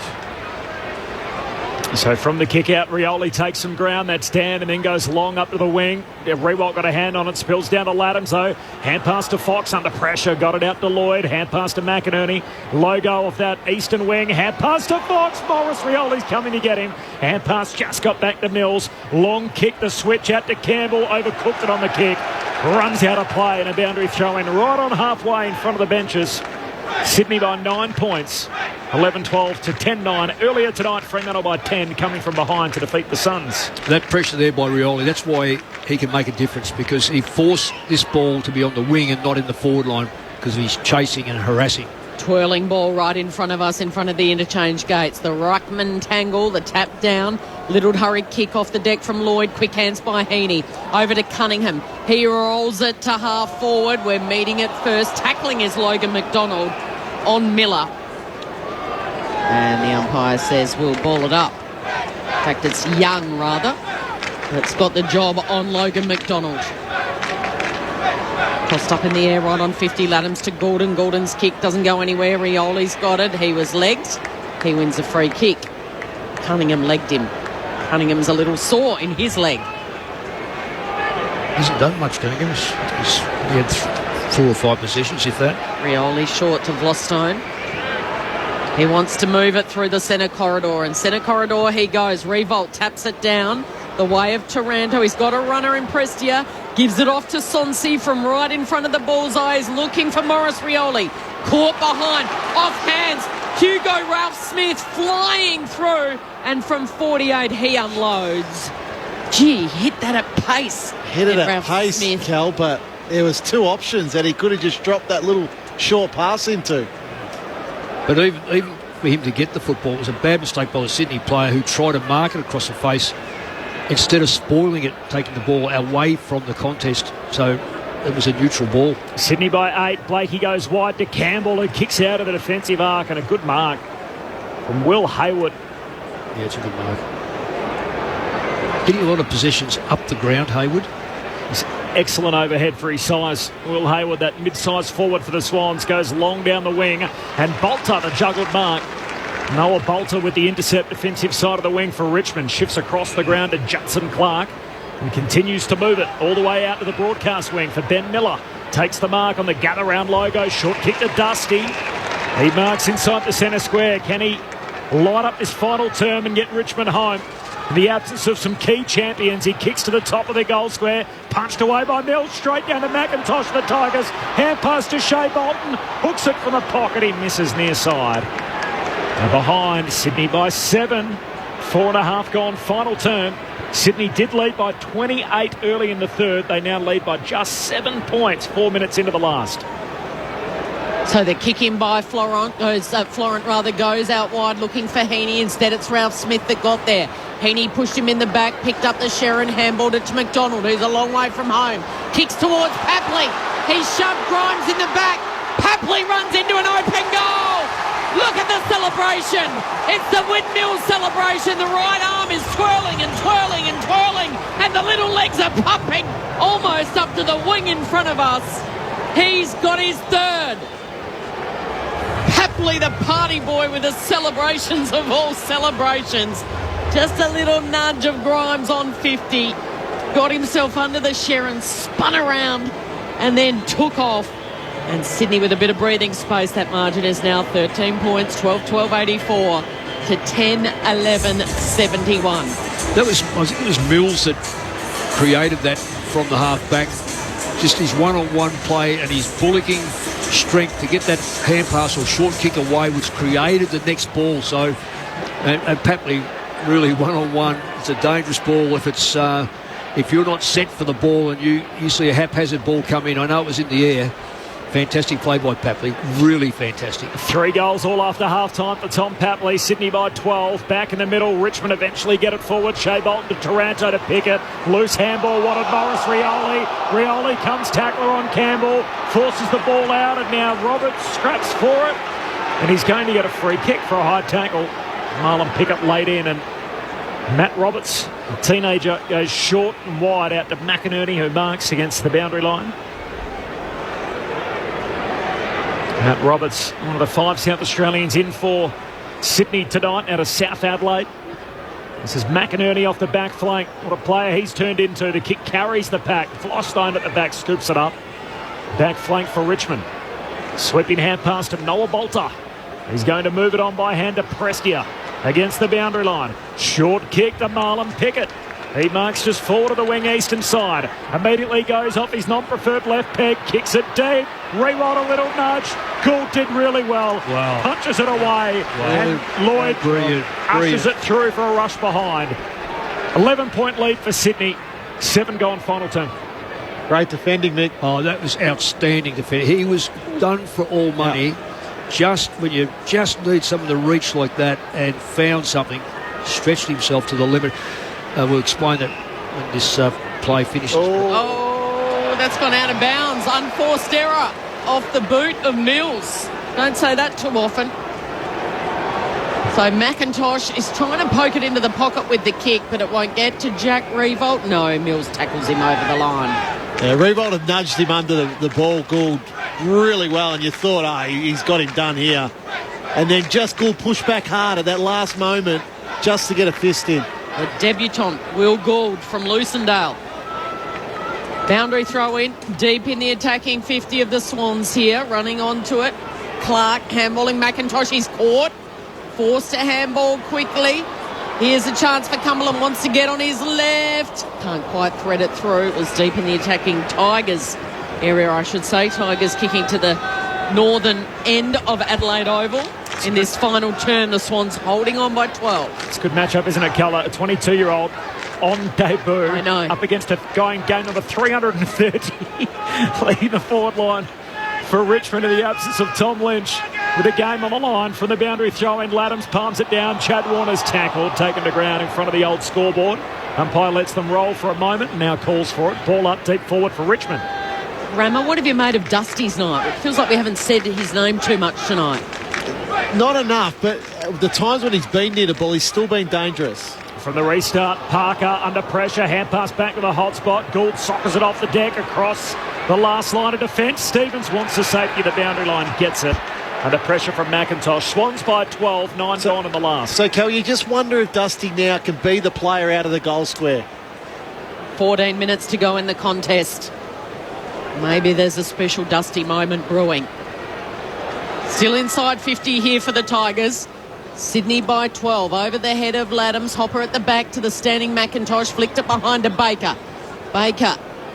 Into the pocket it goes. Sydney's there to see it over. Luke Parker slapped it. Luke Parker slapped it, and it's going to be a free kick. He can't believe it. Well, I just wonder why he did it, Curl. Because when a ball's like that's... It was obvious. It's obvious. That's the definition of deliberate. It is. But you can take the ball there in your hands and get tackled, and the umpire will call a ball up. Guess who was the closest player? Shea Bolton. The man with the party tricks. Deep in the left forward pocket. Oh, he's hurled that right across the face. Out of bounds on the full. Well, you say, Kel, about Dusty Martin. Bolton is... Like, with Martin, you know what you're going to get. With Bolton, he should be far more consistent, and he's not. Sydney by 2 goals. Fox with the free kick, plays on. Has a bounce, kicks to Heaney. Marks defensive side of the wing. Swans by 12. Richmond have pegged back a 28-point lead, made serious inroads. Here's Hayward again, marking the one-on-one with Baker. Wins a one-on-one cold. Can kick Sydney deep inside the forward 50. Papley down there. Samson Ryan gets back, spills the mark. Stevens hands it to Papley, walks it in. Comes up with number 4.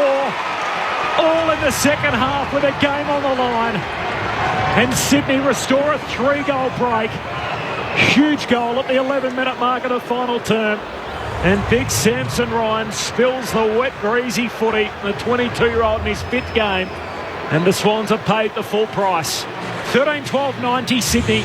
Richmond 10-12-72. Ben Cameron on the boundary.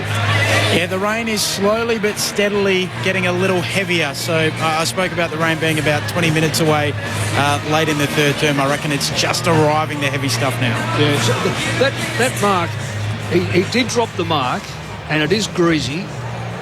But you've got to, at this level, you must hold those marks. Now, we don't want to be too unkind to him, but these are the ways that Sydney are going to win the game, from these crumbs, from the speed of the ball going in there, and an error. And that's exactly what's happened so far this quarter. So 2 goals in his final term, both off the boot of Tom Papley. Bounce down in the centre. Ryan runs onto it to Ralph Smith.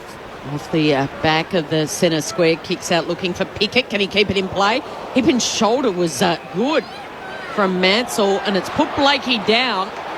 And now there's a bit of remonstration coming in because Pickett's in a bit of a tussle. So it was Mansell on Blakey, and Blakey looked sore, and Marlon Pickham went up while he was sore, rolling on the ground, and gave him a mouthful and pushed him over. And McInerney came in and said, "Hey, leave my mate alone."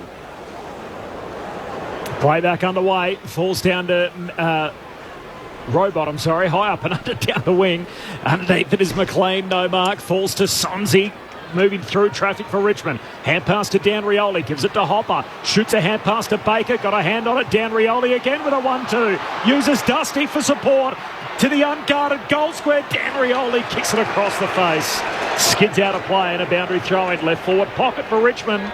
Swans with the only 2 goals of this final term, which is now 13 minutes old.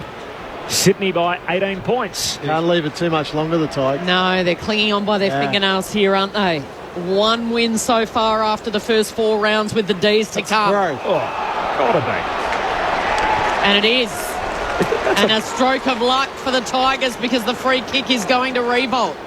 It's like a brain fade from Pete Laddams. He grabbed the ball and it was almost like a volleyball, like a set in volleyball. He's done it a little bit tonight. Well, he had too much time to think about it. As a ruckman, that's the worst thing you can do. Yep, he's just reached up and a throw and Revolt kicks goal number 4. There's nobody, there's no Lynch. It's the Papley and the Revolt show. And there is still life in these Tigers. They trail by 12 points with 12 minutes to go. They're confused with the Olympics. Yeah, he's caught it. Yep, just the little, dear. yes. That is a brain fade, isn't it? He's actually done quite well, Jack, if you consider the hit that he took earlier in this game, how much blood was streaming. To come back and now and kick 4 goals in this game. He's got a minute. Yeah, he's had a big influence for the Tigers. But more than the goals, I've loved how he's competed inside 450 tonight. He's absolutely caused some damage. Sydney by 12 points. 2 goals to 1 in this final term. Hopper, first possession back in the middle. Hand pass to Preskia. Kicks it deep to Jack. Spoiled away by Fox. Comes down to Blakey of the Swans. Fox hand pass into the numbers on the back of Roberts' jumper and it slides out of play. Matt Roberts wasn't expecting the footy and we got a boundary throw in. Neutral ball situation, half forward for Richmond, and Bendy touched on it earlier. This is as heavy as the rain's been. You're getting wet, Ben? Yeah, absolutely. The rain's coming down pretty steady right now, so it's only going to get heavier if you're looking at the radar. Ben Cameron on the boundary from the boundary throw in comes down to Rowbottom. He's pushed off it. Hopper had it, gives it straight up to McLean. Gordon's kick goes straight to Vlostone. Kicks inside 50. Ryan under pressure, can't complete the mark. Falls to Campbell. Shares it with Blakey. Now Gould can bang it out of the defensive 50 for Sydney. Youngs just punches it out straight out of play, so we'll have a throw in between wing and half forward for Richmond. He's been in the right spots, Samson Ryan, tonight. But boy, he's dropped some chances. Yeah, Sydney have cleaned up outside their back 50. They're no longer rushing everyone in there, so they've got some targets out when the ball gets cleared. Half forward for Richmond. Boundary throw in. Straight down to Bolton. Bolton off quick. That was good by Sonsi. Off to Hopper. Gets his kick away. They need a mark inside 50. Gould goes back with the flight bravely. Ball spills clear. Bolton tries the fend off on Warner and then he kicks into the pocket. Can they control it? Blakey's happy to see it over. So the fend off was on Corey Warner. 2 debutants for the Swans out tonight. And they're both out there. And here is the attendance. 42,134 in the house as the rain comes in sideways at a neutral venue between the Tigers and the Swans. Only 5,000 fewer than were here last night to see the home team. An incredible roll-up. Hurried kick forward from the Tigers. It skids past Mills and goes out of play off the boot of Judson Clark. Still plenty of time. 2 goals. Half the quarter gone. This game is still opened up and it's living now. The ball's living in Richmond's forward half. It is coming in sideways at Adelaide Oval as the rain tumbles down from the boundary throw in. The Rucks miss it. Lloyd just kicks a high up and under out to half-back. Heaney flies. Vlostone spoils. Richmond win it. Dan Rioli, hand pass to Clark. The lefty jams it on the boot. He's missed the whole set. Out on the full. I missed him in my count earlier, Rama, so he's one of 2 lefties in this Richmond team. Judson Clark. The other one is Noah Cumberland, but the point we made around that still stands. That Sydney players weren't able to identify that. So the Swans kick in has been stolen by Young. Oh, it's ping-ponging around in there, actually, in these wet conditions. Now a chance for Vlostone. Handballs backwards to Rioli. He fumbles into the centre of the ground. It's a loose ball. Baker takes off after it. Hayward can't catch him.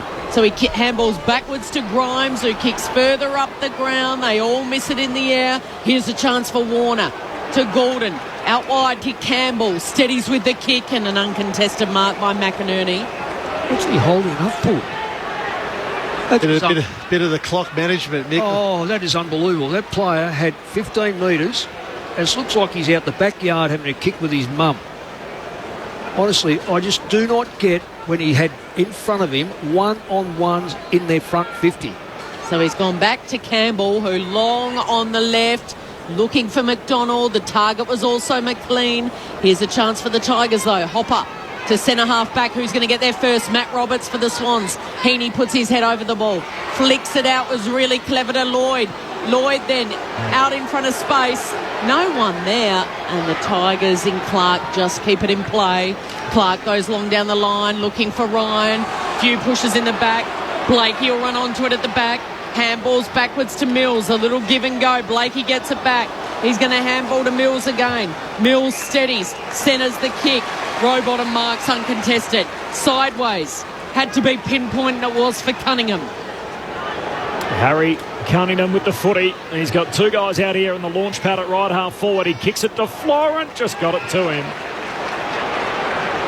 Cunningham hasn't had a big day, but what he's done well. Sydney by 12. Lays it up to the hot spot. On a mark. Intercept one for Ben Miller. Tough to take anything in these conditions. The rain heavily falling. He swings it across the last line of defence. It trickles out of play, and the ump says throw it in. He missed his intended target by about 5 metres. Yeah. Throwing 25 out from Sydney's goal. And you're spot on there, Corby, too. And the umpire realised that it was a mistake and not deliberate to get to that boundary.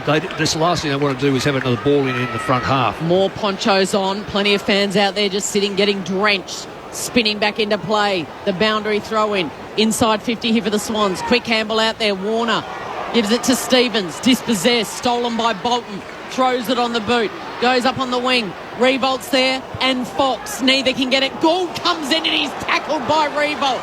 Gets to Martin. Martin pops the Sherrin out. Out to Bolton. Further still to Sonsi. Doesn't want to keep going forward, so retreats. And he retreats all the way to Clark. Sydney got numbers back. They've got two spares sitting in there in Richmond's forward 50. And you can do that in the wet. It's Hopper, in fact. He goes through one, then another.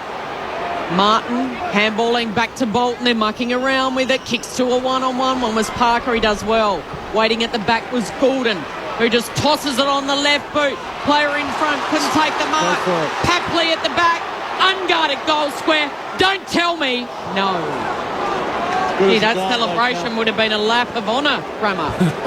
But it's good as a goal. So that's a 13-point margin now. So it makes Richmond need to kick 3 goals to win this game. In 7.5 minutes. And that's you can see the way the rain's going. It's definitely a favour to Sydney as far as the win goes. Young takes the kick out, long contest kick to the wing as Parker knocks it down for the Swans. Heaney, hand pass away to Corey Warner. Chad's younger brother on debut goes short to Braden Campbell. We like this guy's work. Pick 5 from a couple of years back. The long, beautiful left footer. That is superb. Spectacular finish to just about put it on ice.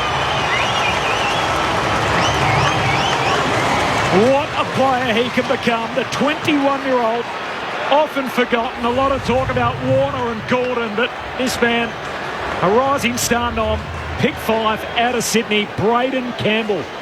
Remember that name, 14-13-97 Sydney to Richmond, 11-12-78, time on final term. And that was his weapon in his draft year, his ability to kick the ball. Beautiful left foot kick, penetrating, accurate. He's on the left side there, outside forward 50, hard up against the boundary line. He's able to kick that goal. Just a beautiful finish by Braden Campbell. Yeah, as we said, has got probably the breeze, but you still got to knock it over, particularly if you're hugged into that left side. Yeah, and plenty of rain coming down. Yes, there is. So, that does make it hard.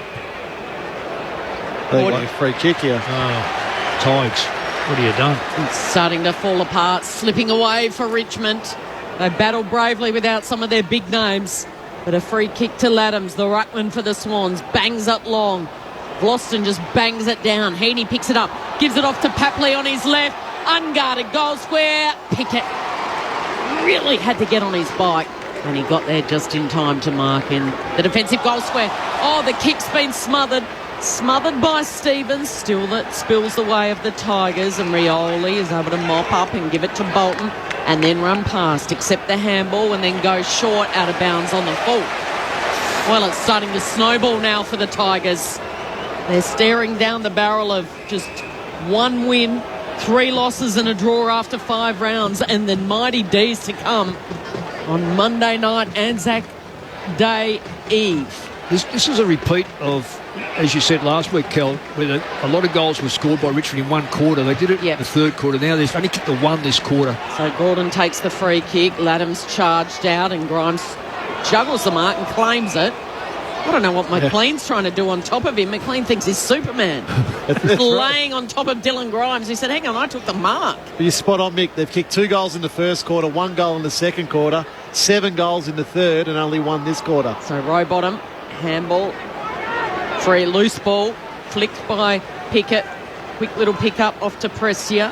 And his kick's gone to Gordon on his left. He wants to make them pay quickly and he can't quite hit up McLean. And McIntosh plugging the hole. Is able to take it for the Tigers. A long ball out to the outer wing. Morris Rioli drops the mark. Braden Campbell sweating on him here. Morris tries to paddle in front of him. He's coughed it up. And Gordon for Sydney. Hand pass out wide to Papley. Just knocks it through to Corey Warner. Quick hands to Campbell. Chucks it back on his left boot. Kicks inside 50. Underneath it, Grimes courageous. Is the mark paid? No. Hump says play on. Heaney hands it out to another left footer in Laddams. He can't get boot to ball. Hand pass to Rowbottom. Rowbottom slams it shut. The goal from 40 out. It ends the game. Sydney by 25 points in the tumbling rain at the 25-minute mark of the final term. And Dylan Grimes still picking himself up. Can't believe he didn't have the footy at half-back. 15-13, 103. Richmond 11-12, 78. Grandstand AFL, Adam Ramanauskas and Mick Malthouse. Well, the reality is, Mick, I think Sydney have managed the clock better in this last quarter, the way that they've wanted to play. But they've also forced Richmond into error. So they've made Richmond take risks that they usually wouldn't take. Yep. And then simply Richmond's skills aren't good enough to be taking those risks. Sydney in these last sort of 5 or 6 minutes have really capitalised on those mistakes with 2 goals. You know, a little drop mark there. Yeah. So you take that mark or spoil it, you're not having to worry about the ball going through the goals. They've cleaned up almost everything too. Their stoppage work is a lot better. Rowbottom takes it out of the centre, kicks towards Heaney, but it's all Tigers. Vlosten, Baker, Vlosten, Baker, Prestia, Baker, all by hand. They've got it to the midway. Out in front, Baker's handball for Pickett. Pickett bearing down on them, though, is a bit of strife in the form of Lloyd, who steals it and then kicks down the line. There's no one there, absolutely no one inside 50 here for the Swans. It's going to stay in play. Warner rolls onto it and then a very tired Grimes, happy to see it over. That's just, like, Warner was 10 metres behind Dylan Grimes there and just pushed himself to where that football was. Otherwise, Grimes just takes it and Richmond are away again, but pushed himself, Warner. Now they've got a stoppage inside their forward 50. Sydney by 25, just a tick under 5 minutes to play. Boundary throw in. And the Swans attacking in. Baker. Quick little handball. Taranto. Hopper with the kick. Swatted away on the broadcast wing. Florent gets there first. Wheels around. Handball sideways to Hayward. Hayward grew up just not too far from Adelaide Oval. High ball, spoil from Taranto. Parker missed it. Parker gathers it. Parker can finish it off and Parker misses. And the co-captain couldn't quite add more pain to the Tigers. Oh, but that will add pain to Tigers fans. Ralph Smith on the kick-ins, run too far. Oh, he can't be complaining about that. Well, he's fitting. He's running a marathon. Have a look at it. That's 25 metres. Yeah, it is. Well, easily. Have a look where the goal square is compared to where the 50-metre line is. But players have been getting away with this. This is murder what they get away with. Umpires have got to be more alert. You cross the line, 15 metres is 15 metres, not 25 for a kick-off. Guess who's got it? Tom Papley on the snap.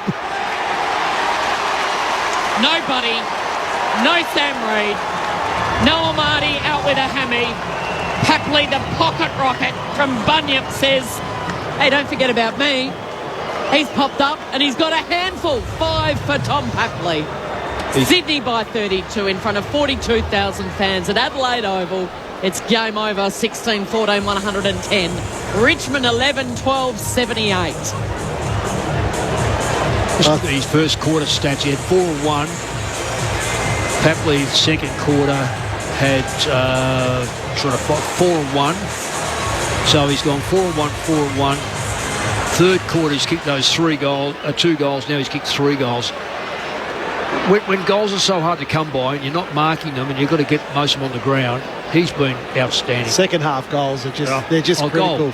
Yeah. All 5 of them after half-time, and a game-high lead for Sydney, 32 points, time on in the last. Latham soccers it out of the centre square. Wide to Heaney, collects, fends off Ralph Smith, puts Sydney deeper inside the forward arc. Hayward leaps up, can't complete the mark. Dan Rioli. Hand pass to the back flank for Taranto. He gives it to Mansell. And Mansell chips out wide for McIntosh, who takes the mark. He's just sweeping across the ground. So the showers have set in this final quarter here at Adelaide Oval.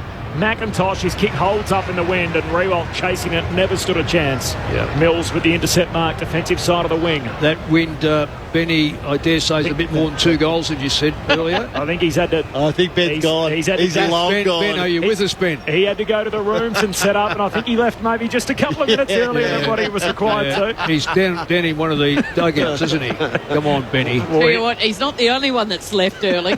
Lots of Tigers fans have upped and out. What a night. Great celebration of Aussie rules in the city of Adelaide over 4 days. Boundary throwing out a side row, bottom inside 50. Logan McDonald. Oh, no, he's going to finish with 6. Tommy! You little beauty! He runs to the pocket. The Swan stands haven't gone anywhere. They're waving flags. They're celebrating and dancing in the aisle. Sydney back on the winners list and back in a big way. Happily with 6. Buddy would be on the couch with a big smile on his face. Sydney by 38 points. 17-14, 116.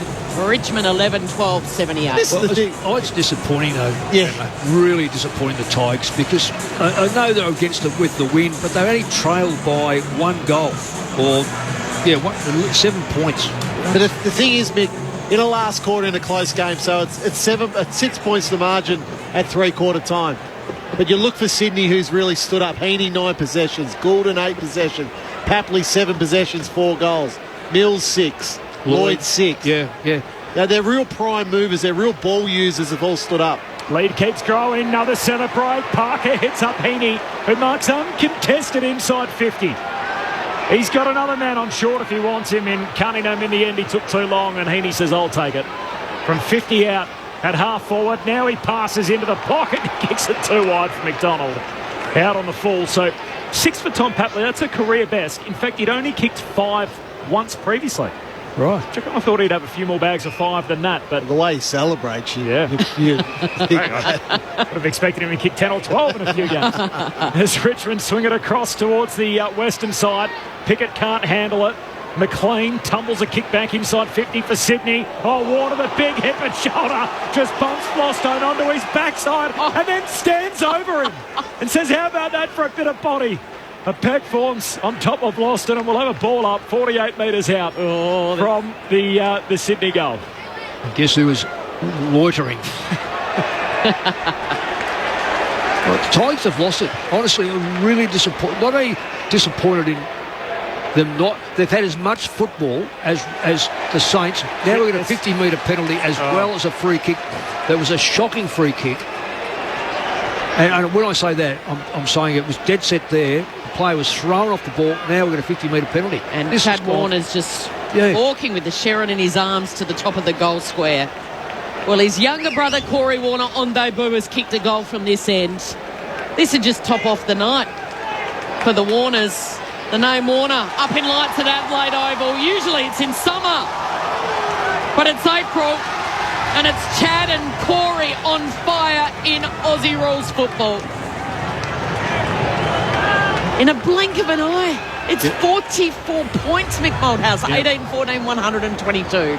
Richmond 11-12, 78. 5 goals in 9 minutes, Mick. So that's from the 21-minute mark. Yeah, and that generally happens in grand finals when there's no tomorrow and sides are exhausted and really there's no percentage. You that trail by that much. This was 1, 2, 3, 4, as you said, 5, and we're talking about 3/4 way through the quarter. We said, well, Tigers aren't out of this. If they can pitch a goal, well, this would be It's more the way Richmond have folded than anything else. And season on the line type stuff. I mean, it sounds ridiculous to say it in round 5, but really, it's tough road for them back from here. Undefeated through the first fortnight now, 3 losses on the bounce. And Sydney go inside 50 again. It's just coming out. Well, 21-10. Gorb. Ease from that centre square. In this last quarter, so inside 50. Where Richmond's had a real issue in this last quarter, they've handballed more than kicked. Ball up centre half forward for Sydney as Miller wins the hit out down to McIntosh. Hand pass away to Baker. Spins past Logan McDonald. Feints a hand pass. And then gives it to Taranto. Hand pass back in front of Baker. Off his backside, got a hand pass out to Hopper. The pressure still from Sydney. To Taranto, to McIntosh, and the Swans right there with them. Hurried kick forward. Great mark, Rewalt. Protected the drop zone. Fox went over the top. Rewalt takes the mark. He's done his bit tonight. Hand pass to Ralph Smith. Missed his intended target. Pickett's onto it. Pickett rolls onto the right boot. Short kick, and Morris Brioli takes the mark. Centre half forward for Richmond. 2 steps inside the 50. So 50 kicks, 56 handballs to Richmond in this quarter. Then Sydney, on the other hand, they've actually used the football. 62 kicks, 32 handballs. Yeah, big difference. So that's a credit to Sydney's pressure that where they've forced Richmond into handball.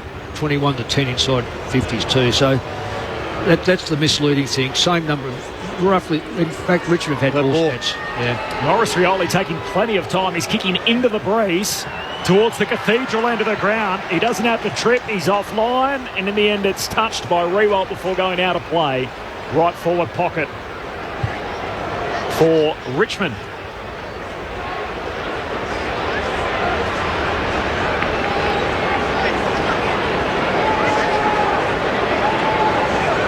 Right in front of the hill. Seconds ticking down. For the boundary throw in, Bolter down to Warner. Warner jams it on the boot out of the defensive 50, and Vlostone takes the mark. What a final quarter it's been for Sydney with the game on the line as Ralph Smith takes the mark. And it's the undermanned Swans who prevail against the undermanned Tigers. And a final quarter blitz which burns off any Richmond challenge from this Sydney team. Ralph Smith with the last kick of the night. Slides off the boot. It's Sydney's show on neutral turf at Adelaide Oval in front of 42,000. Sydney break a 2-game losing skid. Richmond's extends to 3 matches. The Swans by 44.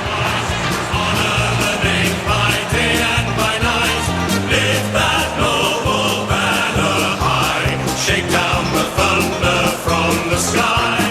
Whether the odds be great or small, Swans will go in and win overall, while her loyal sons are marching onwards to victory. Plenty of game winners that weren't there tonight. No Nankervis, no Lynch, no Franklin. 6 key backs missing for Sydney. The question at 3/4 time was, out of the champions that were there, who was going to stand up to win the game? And it was Tom Papley that was the answer for Sydney. He kicked 2 goals in the third quarter. He kicked 4 goals in the final term as Sydney completely blew past Richmond. They kicked 7 goals to 1 in the last quarter to win wide.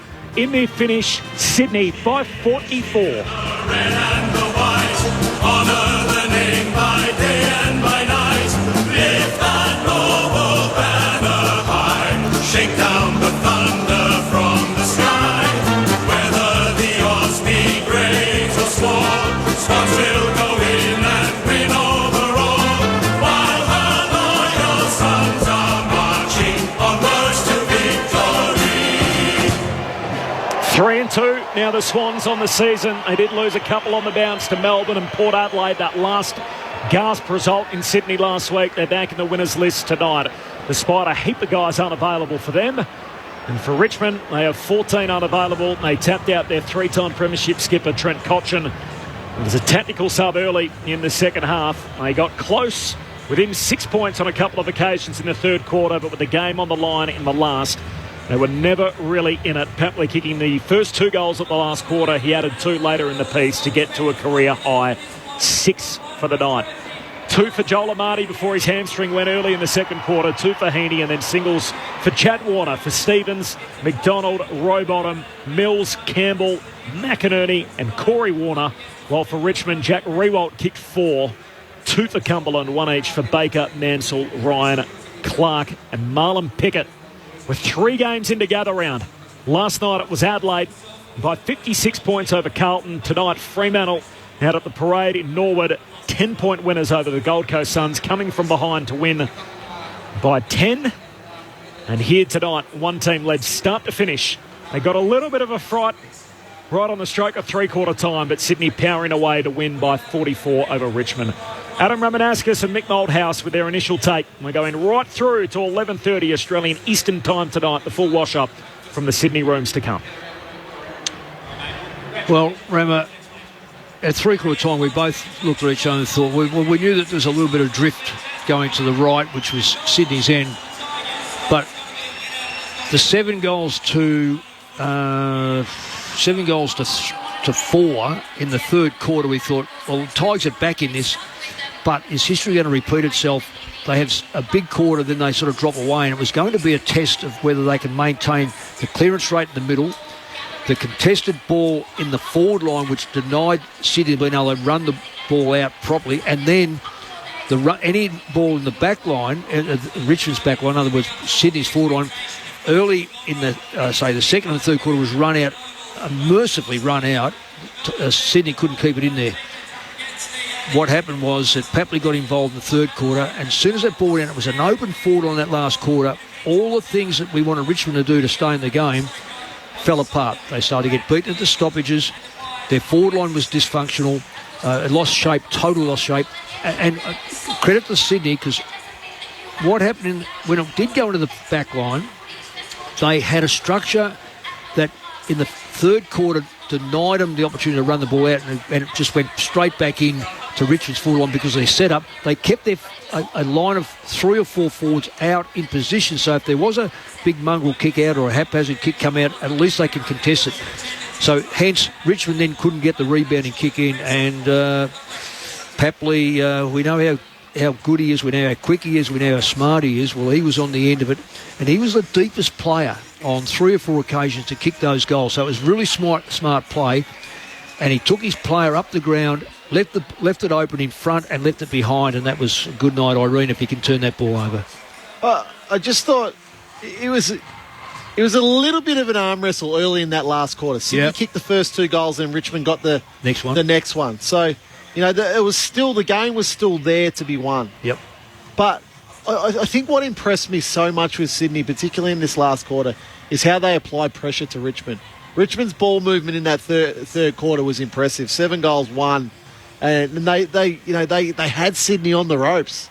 They looked a more dangerous forward line. Yep. Their ball movement through the middle of the ground looked more dangerous. Sydney looked flat-footed, but then to Sydney's credit, and they do it so often, they just hang in there. Yeah, they hang in there and hang in there and hang in there. When you think you got them, they're still there. And that's what they did. It took it to the 20-minute mark of that last quarter to break Richmond. Then they go on and kick the last 5 goals.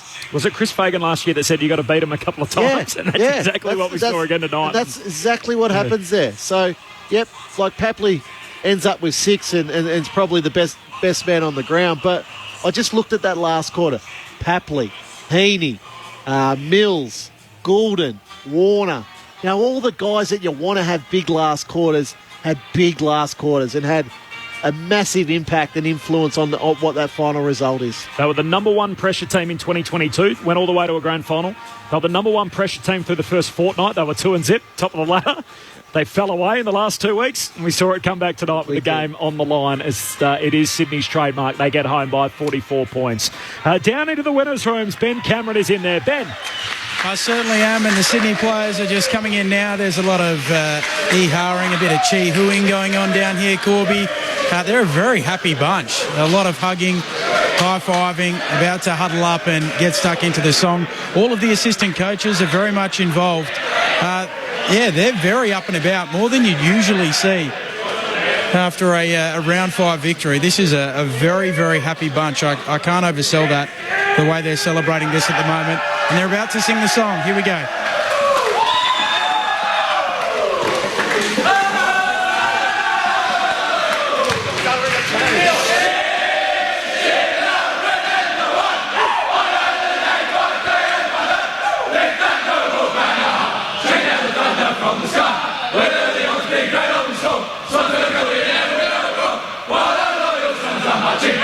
victory.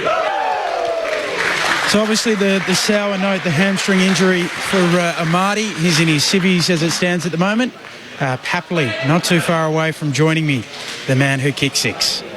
Looking forward to hearing from Tom Papley on the back of that career high tonight. Just the second time he's kicked more than 5 and a career best 6 goals for Tom Papley. Incredibly, all of them after half-time.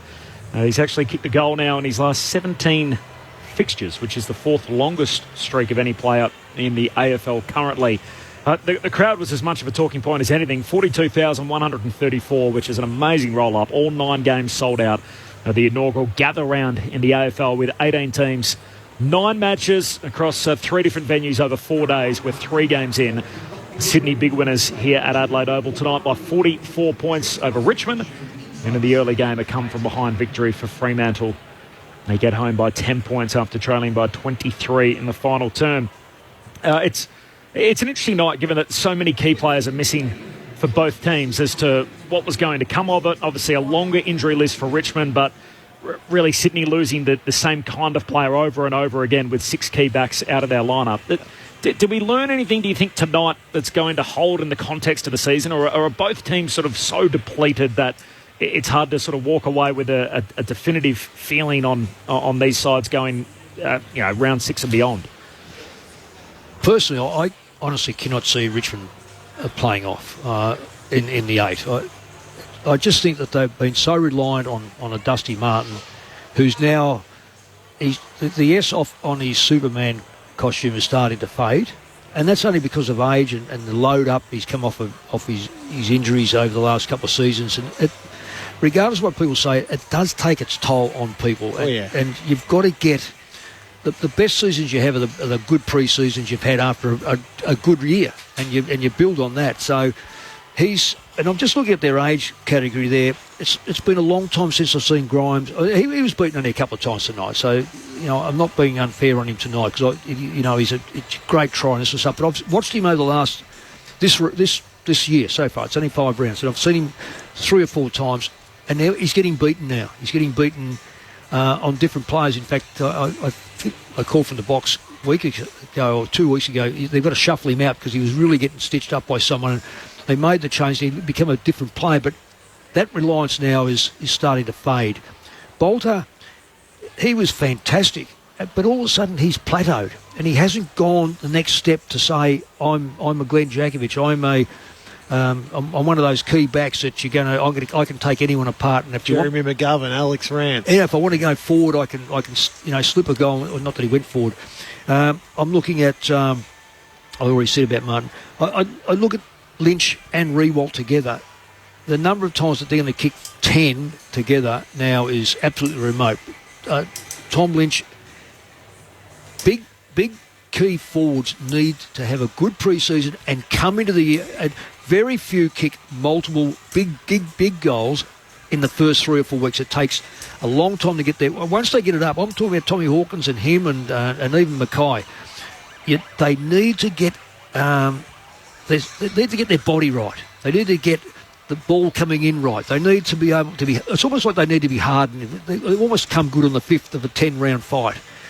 So Lynch now is going to miss a big chunk of the year. Jack Riewoldt was put amazing tonight. I thought he played very, very well. He's probably their 2nd or 3rd best player, which is a credit to him because the ball really wasn't delivered to him greatly. Who else we got there? Terrence now is still injured and he hasn't had a major impact on him. Prestia in and out of the side injury-wise. Cochin, what can they do with Cochin? He's gone 1 year too many. He's been a fantastic captain. Captain of 3 premiership of a side that's won 3 premierships. He's now. What do? Do you say retire? Do you say you're going to sit on the bench for us? Do you say, we really? I can't see how they can play him. And if they keep playing him, then they're going to be always this sort of savagery of having to take him off and make him get the substitution takes his spot. I don't know whether the Tigers' game plan now holds up against the sides that hold the ball, use the ball, defend the back line forward, defend the back line by getting it out of the back line. If you look at the old West Coast that won in 2018, was it? You use the ball all over the shop until you get the ball into Kennedy. You look at Hawthorn, they cut through sides and this sort of stuff. That way that Richmond played is no longer. That side can't maintain that urge. Now they'll get Toby back and this sort of stuff, but at the end of the day, they're going to have to look at what's in front of them, how they're going to get the ball into that forward line and score 15, 16 goals. They haven't been able to do that. They didn't have a defeat that heavy all of last season. Richmond, they were in a lot of close games, so a 44-point loss tonight. It's a 3-game losing skid for the Tigers. Huge win for Sydney, missing some key players. Tom Papley was excellent with a career best 6 goals. Swans by 44 into the winners' rooms with Ben Cameron. Yeah, Tom Papley kicked more than a handful. He was more than a handful for the Richmond defenders tonight. The performance overall, you guys were very up and about when you came into the rooms, Tom. How did you do it tonight? Yeah, it was good. We just had to find a way. Obviously, a couple of key outs, 3 defenders out in 1 week is unheard of, really. They come at us in that third quarter, and we went again, and they couldn't go with us. And credit to the boys, we just kept finding a way all night, and we got it done. Obviously, on the back of a couple of losses, it did look like it meant a bit to the group tonight. Why was that? Yeah, it's always you got to enjoy them when you get them. It's hard to. Obviously, both teams are away at Adelaide Oval. We had 3 key outs. They had a few outs. It was a big week for both clubs. If they won, it would have been a massive win for them. We won a massive win. So, it's always nice winning. And we come off a tough loss last week. We thought we should have won it. We had 22 more inside 50s. We didn't get it done. So this week we went to the drawing board. Did a lot right last week, but we just couldn't score. So this week we scored and it was good. I'm reliably informed you don't mind a dance. I can hear a rave going on out the back. What is that? Just a little celebration for the players after a win? Yeah, the boys, we're all young. We like a good time, and a couple of songs after the game is always nice. Talk us through your celebrations. We love watching them. What's going through your mind when you're giving us the double windmill and you're sprinting faster than we've ever seen before after a goal? I don't know, you got to enjoy it while you can, don't you? People probably hate it, but I don't mind a goal and celebrate it while you can and enjoy it while you can, I reckon. We don't. Keep them coming. I'll send you upstairs. We've got Kelly Underwood, Corbin Middlemass, Mick Malthouse and Adam Ramanauskas. Tom, firstly, congratulations. I thought Richmond had that momentum in the third quarter. 7 goals to 4, and they just felt like they had you. What did John say at 3/4 time just for you to swing that momentum back your way? Yeah, we just have to. They're a good side. They're going to keep coming. We have to fight back. It's just an arm wrestle. And once we got that momentum in the last quarter, we kept running with it, and a couple of things come off for us. I thought it was a good move to send a spare back in that last quarter just to settle some things and move the ball and just make sure we were safe down back. And then we went forward and we scored, so it was good. It feels like it's a bit of a changing of the guard at the Swans. You look at that last quarter, it was yourself, it was Chad Warner, Errol Goulden, Isaac Heaney, Cal Mills. I know Cal's the captain. But you guys own this team now. It feels to me that if you're playing good, playing to the level that you are, you're going to be very hard to beat. Yeah, it is. Like Chaddy Warner, he's one of the better players in the comp. And he's 21 years old, and you got to let him do his thing. He'll do his thing, and it's just all about playing your role, really. I think every team speaks about it, and it's cliche and all that stuff, but when everyone does that, and it just helps the whole team. I think like Millsy's probably one of the best midfielders in the comp, and he goes back and plays his role down defence as a captain. Like that's what captains do, and that's what we needed him to do for the team this week, and he does it. And like Pete in the ruck this week, he just kept fighting, and Will Gould comes on and plays his role, and it's just the next one turns up, the baton passes over, and you just got to keep working. Tom, congratulations, fantastic. Just to watch a half forward do his job and get those players under the ball and out the back, you were terrific. I know this is probably a hard question to answer. You played off last year. Many people wrote you off because of the severity of the loss, which is grossly unfair. You're second best side in the competition. How different is the side now compared to last year? And do you still rate yourself in the same capacity as last year? Yeah, I think you review it. You've been there before, Mick, and you review it and you turn over a new leaf. You've got to get on with it, and you look too far in the past and things like that, it holds with you. We moved on pretty quick. Yeah, it was a tough loss, but those things happen. You learn from it, and we know we're a good side. We've got good players. It's just about a system, and when you get the system right, no doubt we can we can be the best side in the comp, and we truly believe that when everything's going. So wherever you improve from last year, because every side, to win a premiership, you've got to improve on your last year. There's no question. Yeah. And whether it be 1 or 10%, obviously when you're near the top, it's probably going to be 1 or 2%. But where is that improvement going to come from? I think just as a collective playing together, you sort of you gel a little bit more. Just that, I think our defence has been working really well. Like we call it I don't want to say too much here, but just our defence. One goes around, the next one comes, and if that one person's a little bit off, it stuffs the whole sort of thing, whole defence. And we think the more experience, the more games we get into these younger guys, they react quicker. They're smarter, and that's just the way it goes. I think our defence rolls into our attack, and that's how we improve. Mate, I know this question has been done over to death, but Paddy McCartan, so how do you see that as a player? And has he been around the club? How is he? We hear so many bits and pieces about he should retire and do this and do that. Where do you see him, and where do you think he sees himself? Yeah, I think he's one of my best mates at the club. I get along with him really well. We have a lot in common. The media says all this stuff, but how about we take care of him? Like, don't write him off and all this stuff. Like, let's just take care of the person and how he's actually going. He come into the club this week, good spirits, and that's just what we got to take care of the player, not say all this stuff and just make up. He's had 3 years of the best people in Australia looking after him, and that's what he's going to listen to. So Tom, just on that, what sort of stuff is it that has bothered you as a footy club this week, some of the commentary around Paddy? Because it feels a lot that the footy community are interested in how he is and they want him to be well. What's some of the stuff that has really rankled the Swans? Oh, to be honest, I don't really listen to it. We're in Sydney, we don't get much of it, but we just care for him. That's what the club's about. We care as the person. We don't look too far ahead. We want to care about the player, how he is each day. You obviously don't want to ask him all the time because it's just a repeated question and you get sick of it, but you just want to care for a player, wrap your arms around him. He'll be right. He's one of the best blokes at the club. He's so caring. But let's just take care. Let's just let him be, and let's not write him off and all this stuff, because who's that helping? Just opinions and all this stuff. Let's just take care of Paddy McCartan and get him right. And yeah. And his brother's going okay? Yeah, he's all good as well. Yeah, right. So, yeah. Tom Papley with us on Grandstand AFL. Sydney winners by 44 points. Tom, just on the concept, so gather round, obviously, every team in the competition here this weekend. What do you think of it? Yeah, it's good. It's like Adelaide's obviously mad for footy. My mum's actually from Adelaide, so we've got a bit of family, got some cousins, some aunties and uncles over here, so it's good. I'll stay here for the weekend.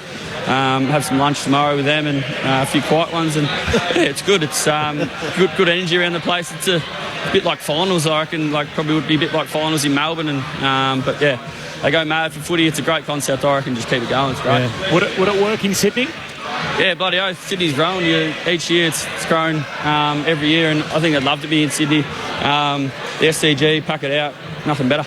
And can I just ask you one last one? The Swans recently partnering with Gamble Aware as part of the Reclaim Gambling Initiative. How do you feel about that as a player? We see lots of teams obviously sponsored by betting agencies, and this is really one the other way, which are basically telling people to enjoy the game and don't worry about having a punt on it. Yeah, exactly. Yeah, you got to watch the game, and yeah. I don't know what to say. Yeah, always responsible, gamble aware, and you don't want to get the betting in your way of watching the game. Good on you, Tom. Well played tonight. Appreciate your time. Tom Papley in the winners' rooms, a 44-point win for the Swans, 18-14, 122 over Richmond, 11-12, 78 in front of 42,134. Can we just finish that little conversation off with Richmond that we're having before we spoke to Tom? The way I look at it here is Ralph Smith, Sonsie, Miller, Mansell, Young, Judson Clark, Ryan, Cumberland and Morris Rowley. They're not ready yet. They haven't been exposed enough to go, well, we can take this team to the next level of play. We sort of know what we're going to get from Taranto, Hopper, Rioli, Prestia, Bolton, Vlosten. How long does it take to know? Well, there's not many games. This is the thing. There's not many games into Ralph Smith yet. No, I realise that. Into Sonsie, into Judson Clark. So, but they're not going to have Martin. They won't have Rewalt. Won't have Cochin. They won't have And that's the reason why Prestio. they went after Taranto and Hopper. Oh, absolutely. I understand. I understand their recruitment, but it's very, very hard to replace champions, and you don't replace them overnight. So there may well be a dip, and I don't think the Richmond supporters are going to be surprised at that. They won 3 premierships. Exactly. Yeah. They're not going to. I mean, it took them so long to win a premiership from 1980. That's right. So they will be patient. But if they, for the football world, if they think Richmond is going to turn it around and go, right, we won those 3 and now we're getting everyone back, this or something, I don't think it's going to happen. No. Because I think that those players that I've mentioned, I've got the ages here actually. You've got Cotchin, 33. Well, he's, probably his last year. I don't know if he's basically contracted. Dylan Grimes, 32, very interesting because he's had a lot of injuries early, a couple of injuries late. Tom Lynch will probably play on. Dusty Martin, 32.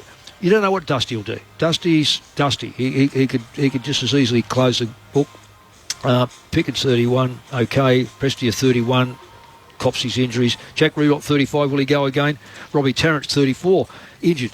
So there's some big names to replace. Even if they go on next year, they're not going to be better next year. They will help the kids get through, but they certainly won't be there the year after. I just think that Richmond will probably be a middle of the road side for a couple of years. They know how to get players. Their recruitment has been outstanding over the last 5 or 6 to 10 years. So they know how to get players. But I think that the Tigers supporters will probably have to be reasonably patient. The point that I was going to make is that you flip it over to Sydney. Yep. And it's Nick Blakey, it's Warner, it's Papley, Goulden, Mills, Heaney, even Campbell now, yep. Rowbottom, Florin, McInerney. They've all been drafted by McDonald, by Sydney. Yeah. And they're taking the club to the next level. Yes, they are. That's where Richmond are still in that spot where they've still got those players from their premiership years, which are absolute superstar champions of the club. It's just how they continue to transition these younger players that they've drafted in recent seasons that they think are good to give them enough exposure now to take over. Yeah. It's funny. We've got a bit of time, or we have got time. Yeah.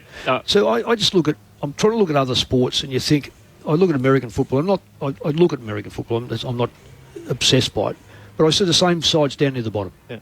And I see the same teams up around the top. They've all basically got the same money. They have different people running their programs, and they get the best people.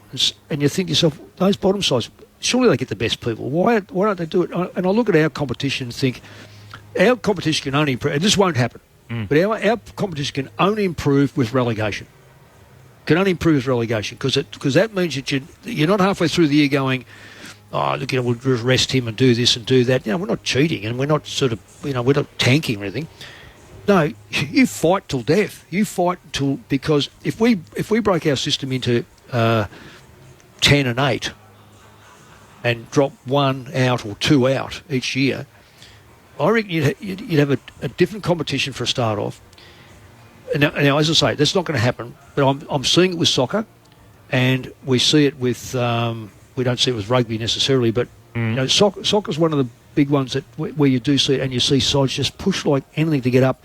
Why is it that we see Geelong in the modern era, Geelong up there all the time? Collingwood would be up there. You've got who else? Brisbane. Is it because of home side? Is it because they've got the money?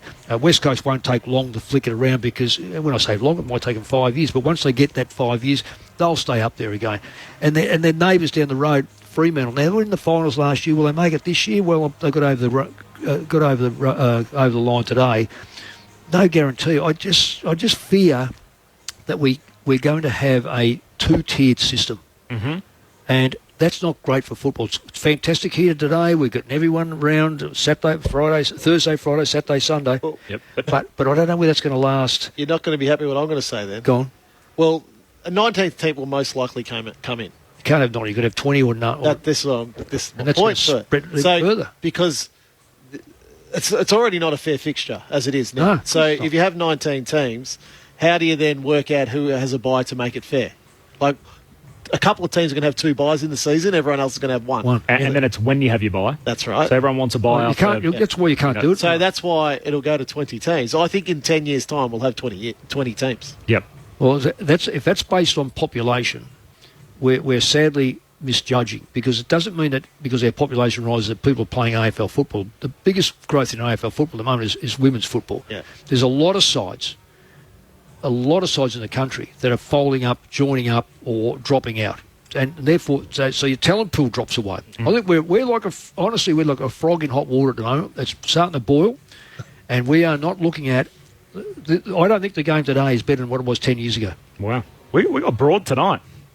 I don't mind it, but we're going deep. It's good. Well, Very philosophical. The 20th team. Yep. It'll come out of the Northern Territory, in my opinion. Wow. Well, it'll get slaughtered every week. It will be a truly national game. We want to call it Australian rules football and a national game. Yep. Then every state will be represented. Full time here at Adelaide Oval tonight, a 44-point win for Sydney. Tom Papley kicked 6 goals, all of them after half-time, after Richmond closed within 7. In fact, they got within 6 on a couple of occasions. Time on in the third quarter, the Swans steadied up to kick 7 goals to 1 in the last. We just spoke to Tom Papley, and we sort of touched on the sentiment around Paddy McCartan pre-game, and it was obvious there. So he says, look, I don't hear a lot of the noise that comes out of the media, and yet he's clearly aware that there have been some voices in the media, but mainly from past players, that are speculating about sort of when Paddy would finish up, or is he going to play again, or whatever it may be. But you can tell how touchy the Swans are about it from the way that Tom spoke, and he went there fast himself, that they're unhappy that some people out there are suggesting that Paddy McCartan won't play again. I think they fear. Look, people are saying that, and they are saying it. I think they're saying it because they generally feel that they don't want to see a player be wheeled around. Yeah. So, and that's how I took it, to be honest. I thought a lot of the commentary was concerned for everything we know around head trauma, and we've seen a living embodiment of it. So it's kind of the human reflection of the broader conversation that footy's having. But I guess if you're so heavily invested in the individual as Sydney are, they see him every day, they're all around him, that they don't want him used as the pin-up boy for this broader conversation, even though he's the current guy with, more than half a dozen concussions in his career, and it's played out right in front of us right now. I don't know, and I know this, and we'll probably never know, but I reckon there'll be a back office phone call to Sydney to say, are you sure? Because I don't think it's the Paddy McCarthy thing that happened is not a good look. Everyone was shaken. Everyone was shaken by it. When he was walking off, I don't know if you've watched the documentary on Muhammad Ali, and the Don King that put him through the last 4 or 5 fights should have been strung up, because he clearly he was gone. And if that was happening today, everyone would just go, we're over this. I like the boxing. Well, I'm a hardcore fight fan, and boxing's a great example. Yeah. Because going back, probably when you were a kid, Mick, people would gather around the radio and they would listen to the prize fight and the heavyweight championship of the world be contested, and it would be a mainstream sport. You would go to the local barbershop, you'd go to the pub, you'd talk about the boxing. Yep. Nowadays, I could tell you the heavyweight championship of the world's being contested tomorrow on pay TV somewhere, and you wouldn't even know that it's on. It's got a very niche, hardcore audience, but it's not a mainstream sport. So because MMA's taken over. Partly, yes. But even that, you would argue, is sort of, it's got its own dedicated sort of niche following. But it's, I don't know. But it's not super mainstream in the sense that you're not seeing it every day. It's not in the newspapers. And part of the reasons for that is because it's a brutal sport, and the everything we know around head trauma, that mums and dads don't want to take their little kids to go and watch the boxing. So it has its sort of, and that's the problem that tackle football's going to face. Yeah. It's facing it in America, or it's going to face it here in our game in rugby league, that if they don't want to be marginalised, that they need to make serious moves on this front. What's the answer? It's in a contact sport. Yep. What's the answer? To keep doing what they're doing on this front. No, but how do we make it safer? You're not going to be. I think already we're starting to see players' behaviour get curbed from even when you played compared to now. So you keep sort of. But it's still disincentivising. You're not going to. Accidents are going to happen. They are. You can't. Well, like a guy goes up for a specky and hits his head hard on the ground. Yep. We can't help that. That's the unfortunate part of our game. It's always going to be a bump. I agree. A bump, and you get someone in the head. Yep. The person that doesn't suffer the consequences obviously get knocked out, but the other person that chose to do that gets absolutely rubbed out. I didn't even think about this until I got here, and I said about the way they should be handled, perhaps they should be handled, is there's got to be a consensus that every concussion is different and every number, you can't ignore the ones that have happened previous. So I reckon that 11 or 12 days is should be a guide only. And when you look at the record and the doctors, and I know full well that the club doctors are fantastic, but if you start to add on a layer from the league, it may well be 30 days. And by that way, you're starting to get... I know. You know, like we can't...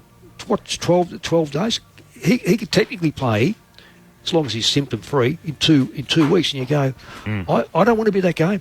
I do not want to be at that game. The other part too, Corb and Mick, every male and female that's drafted into the AFL competitions, they should be scanned prior to their first training session.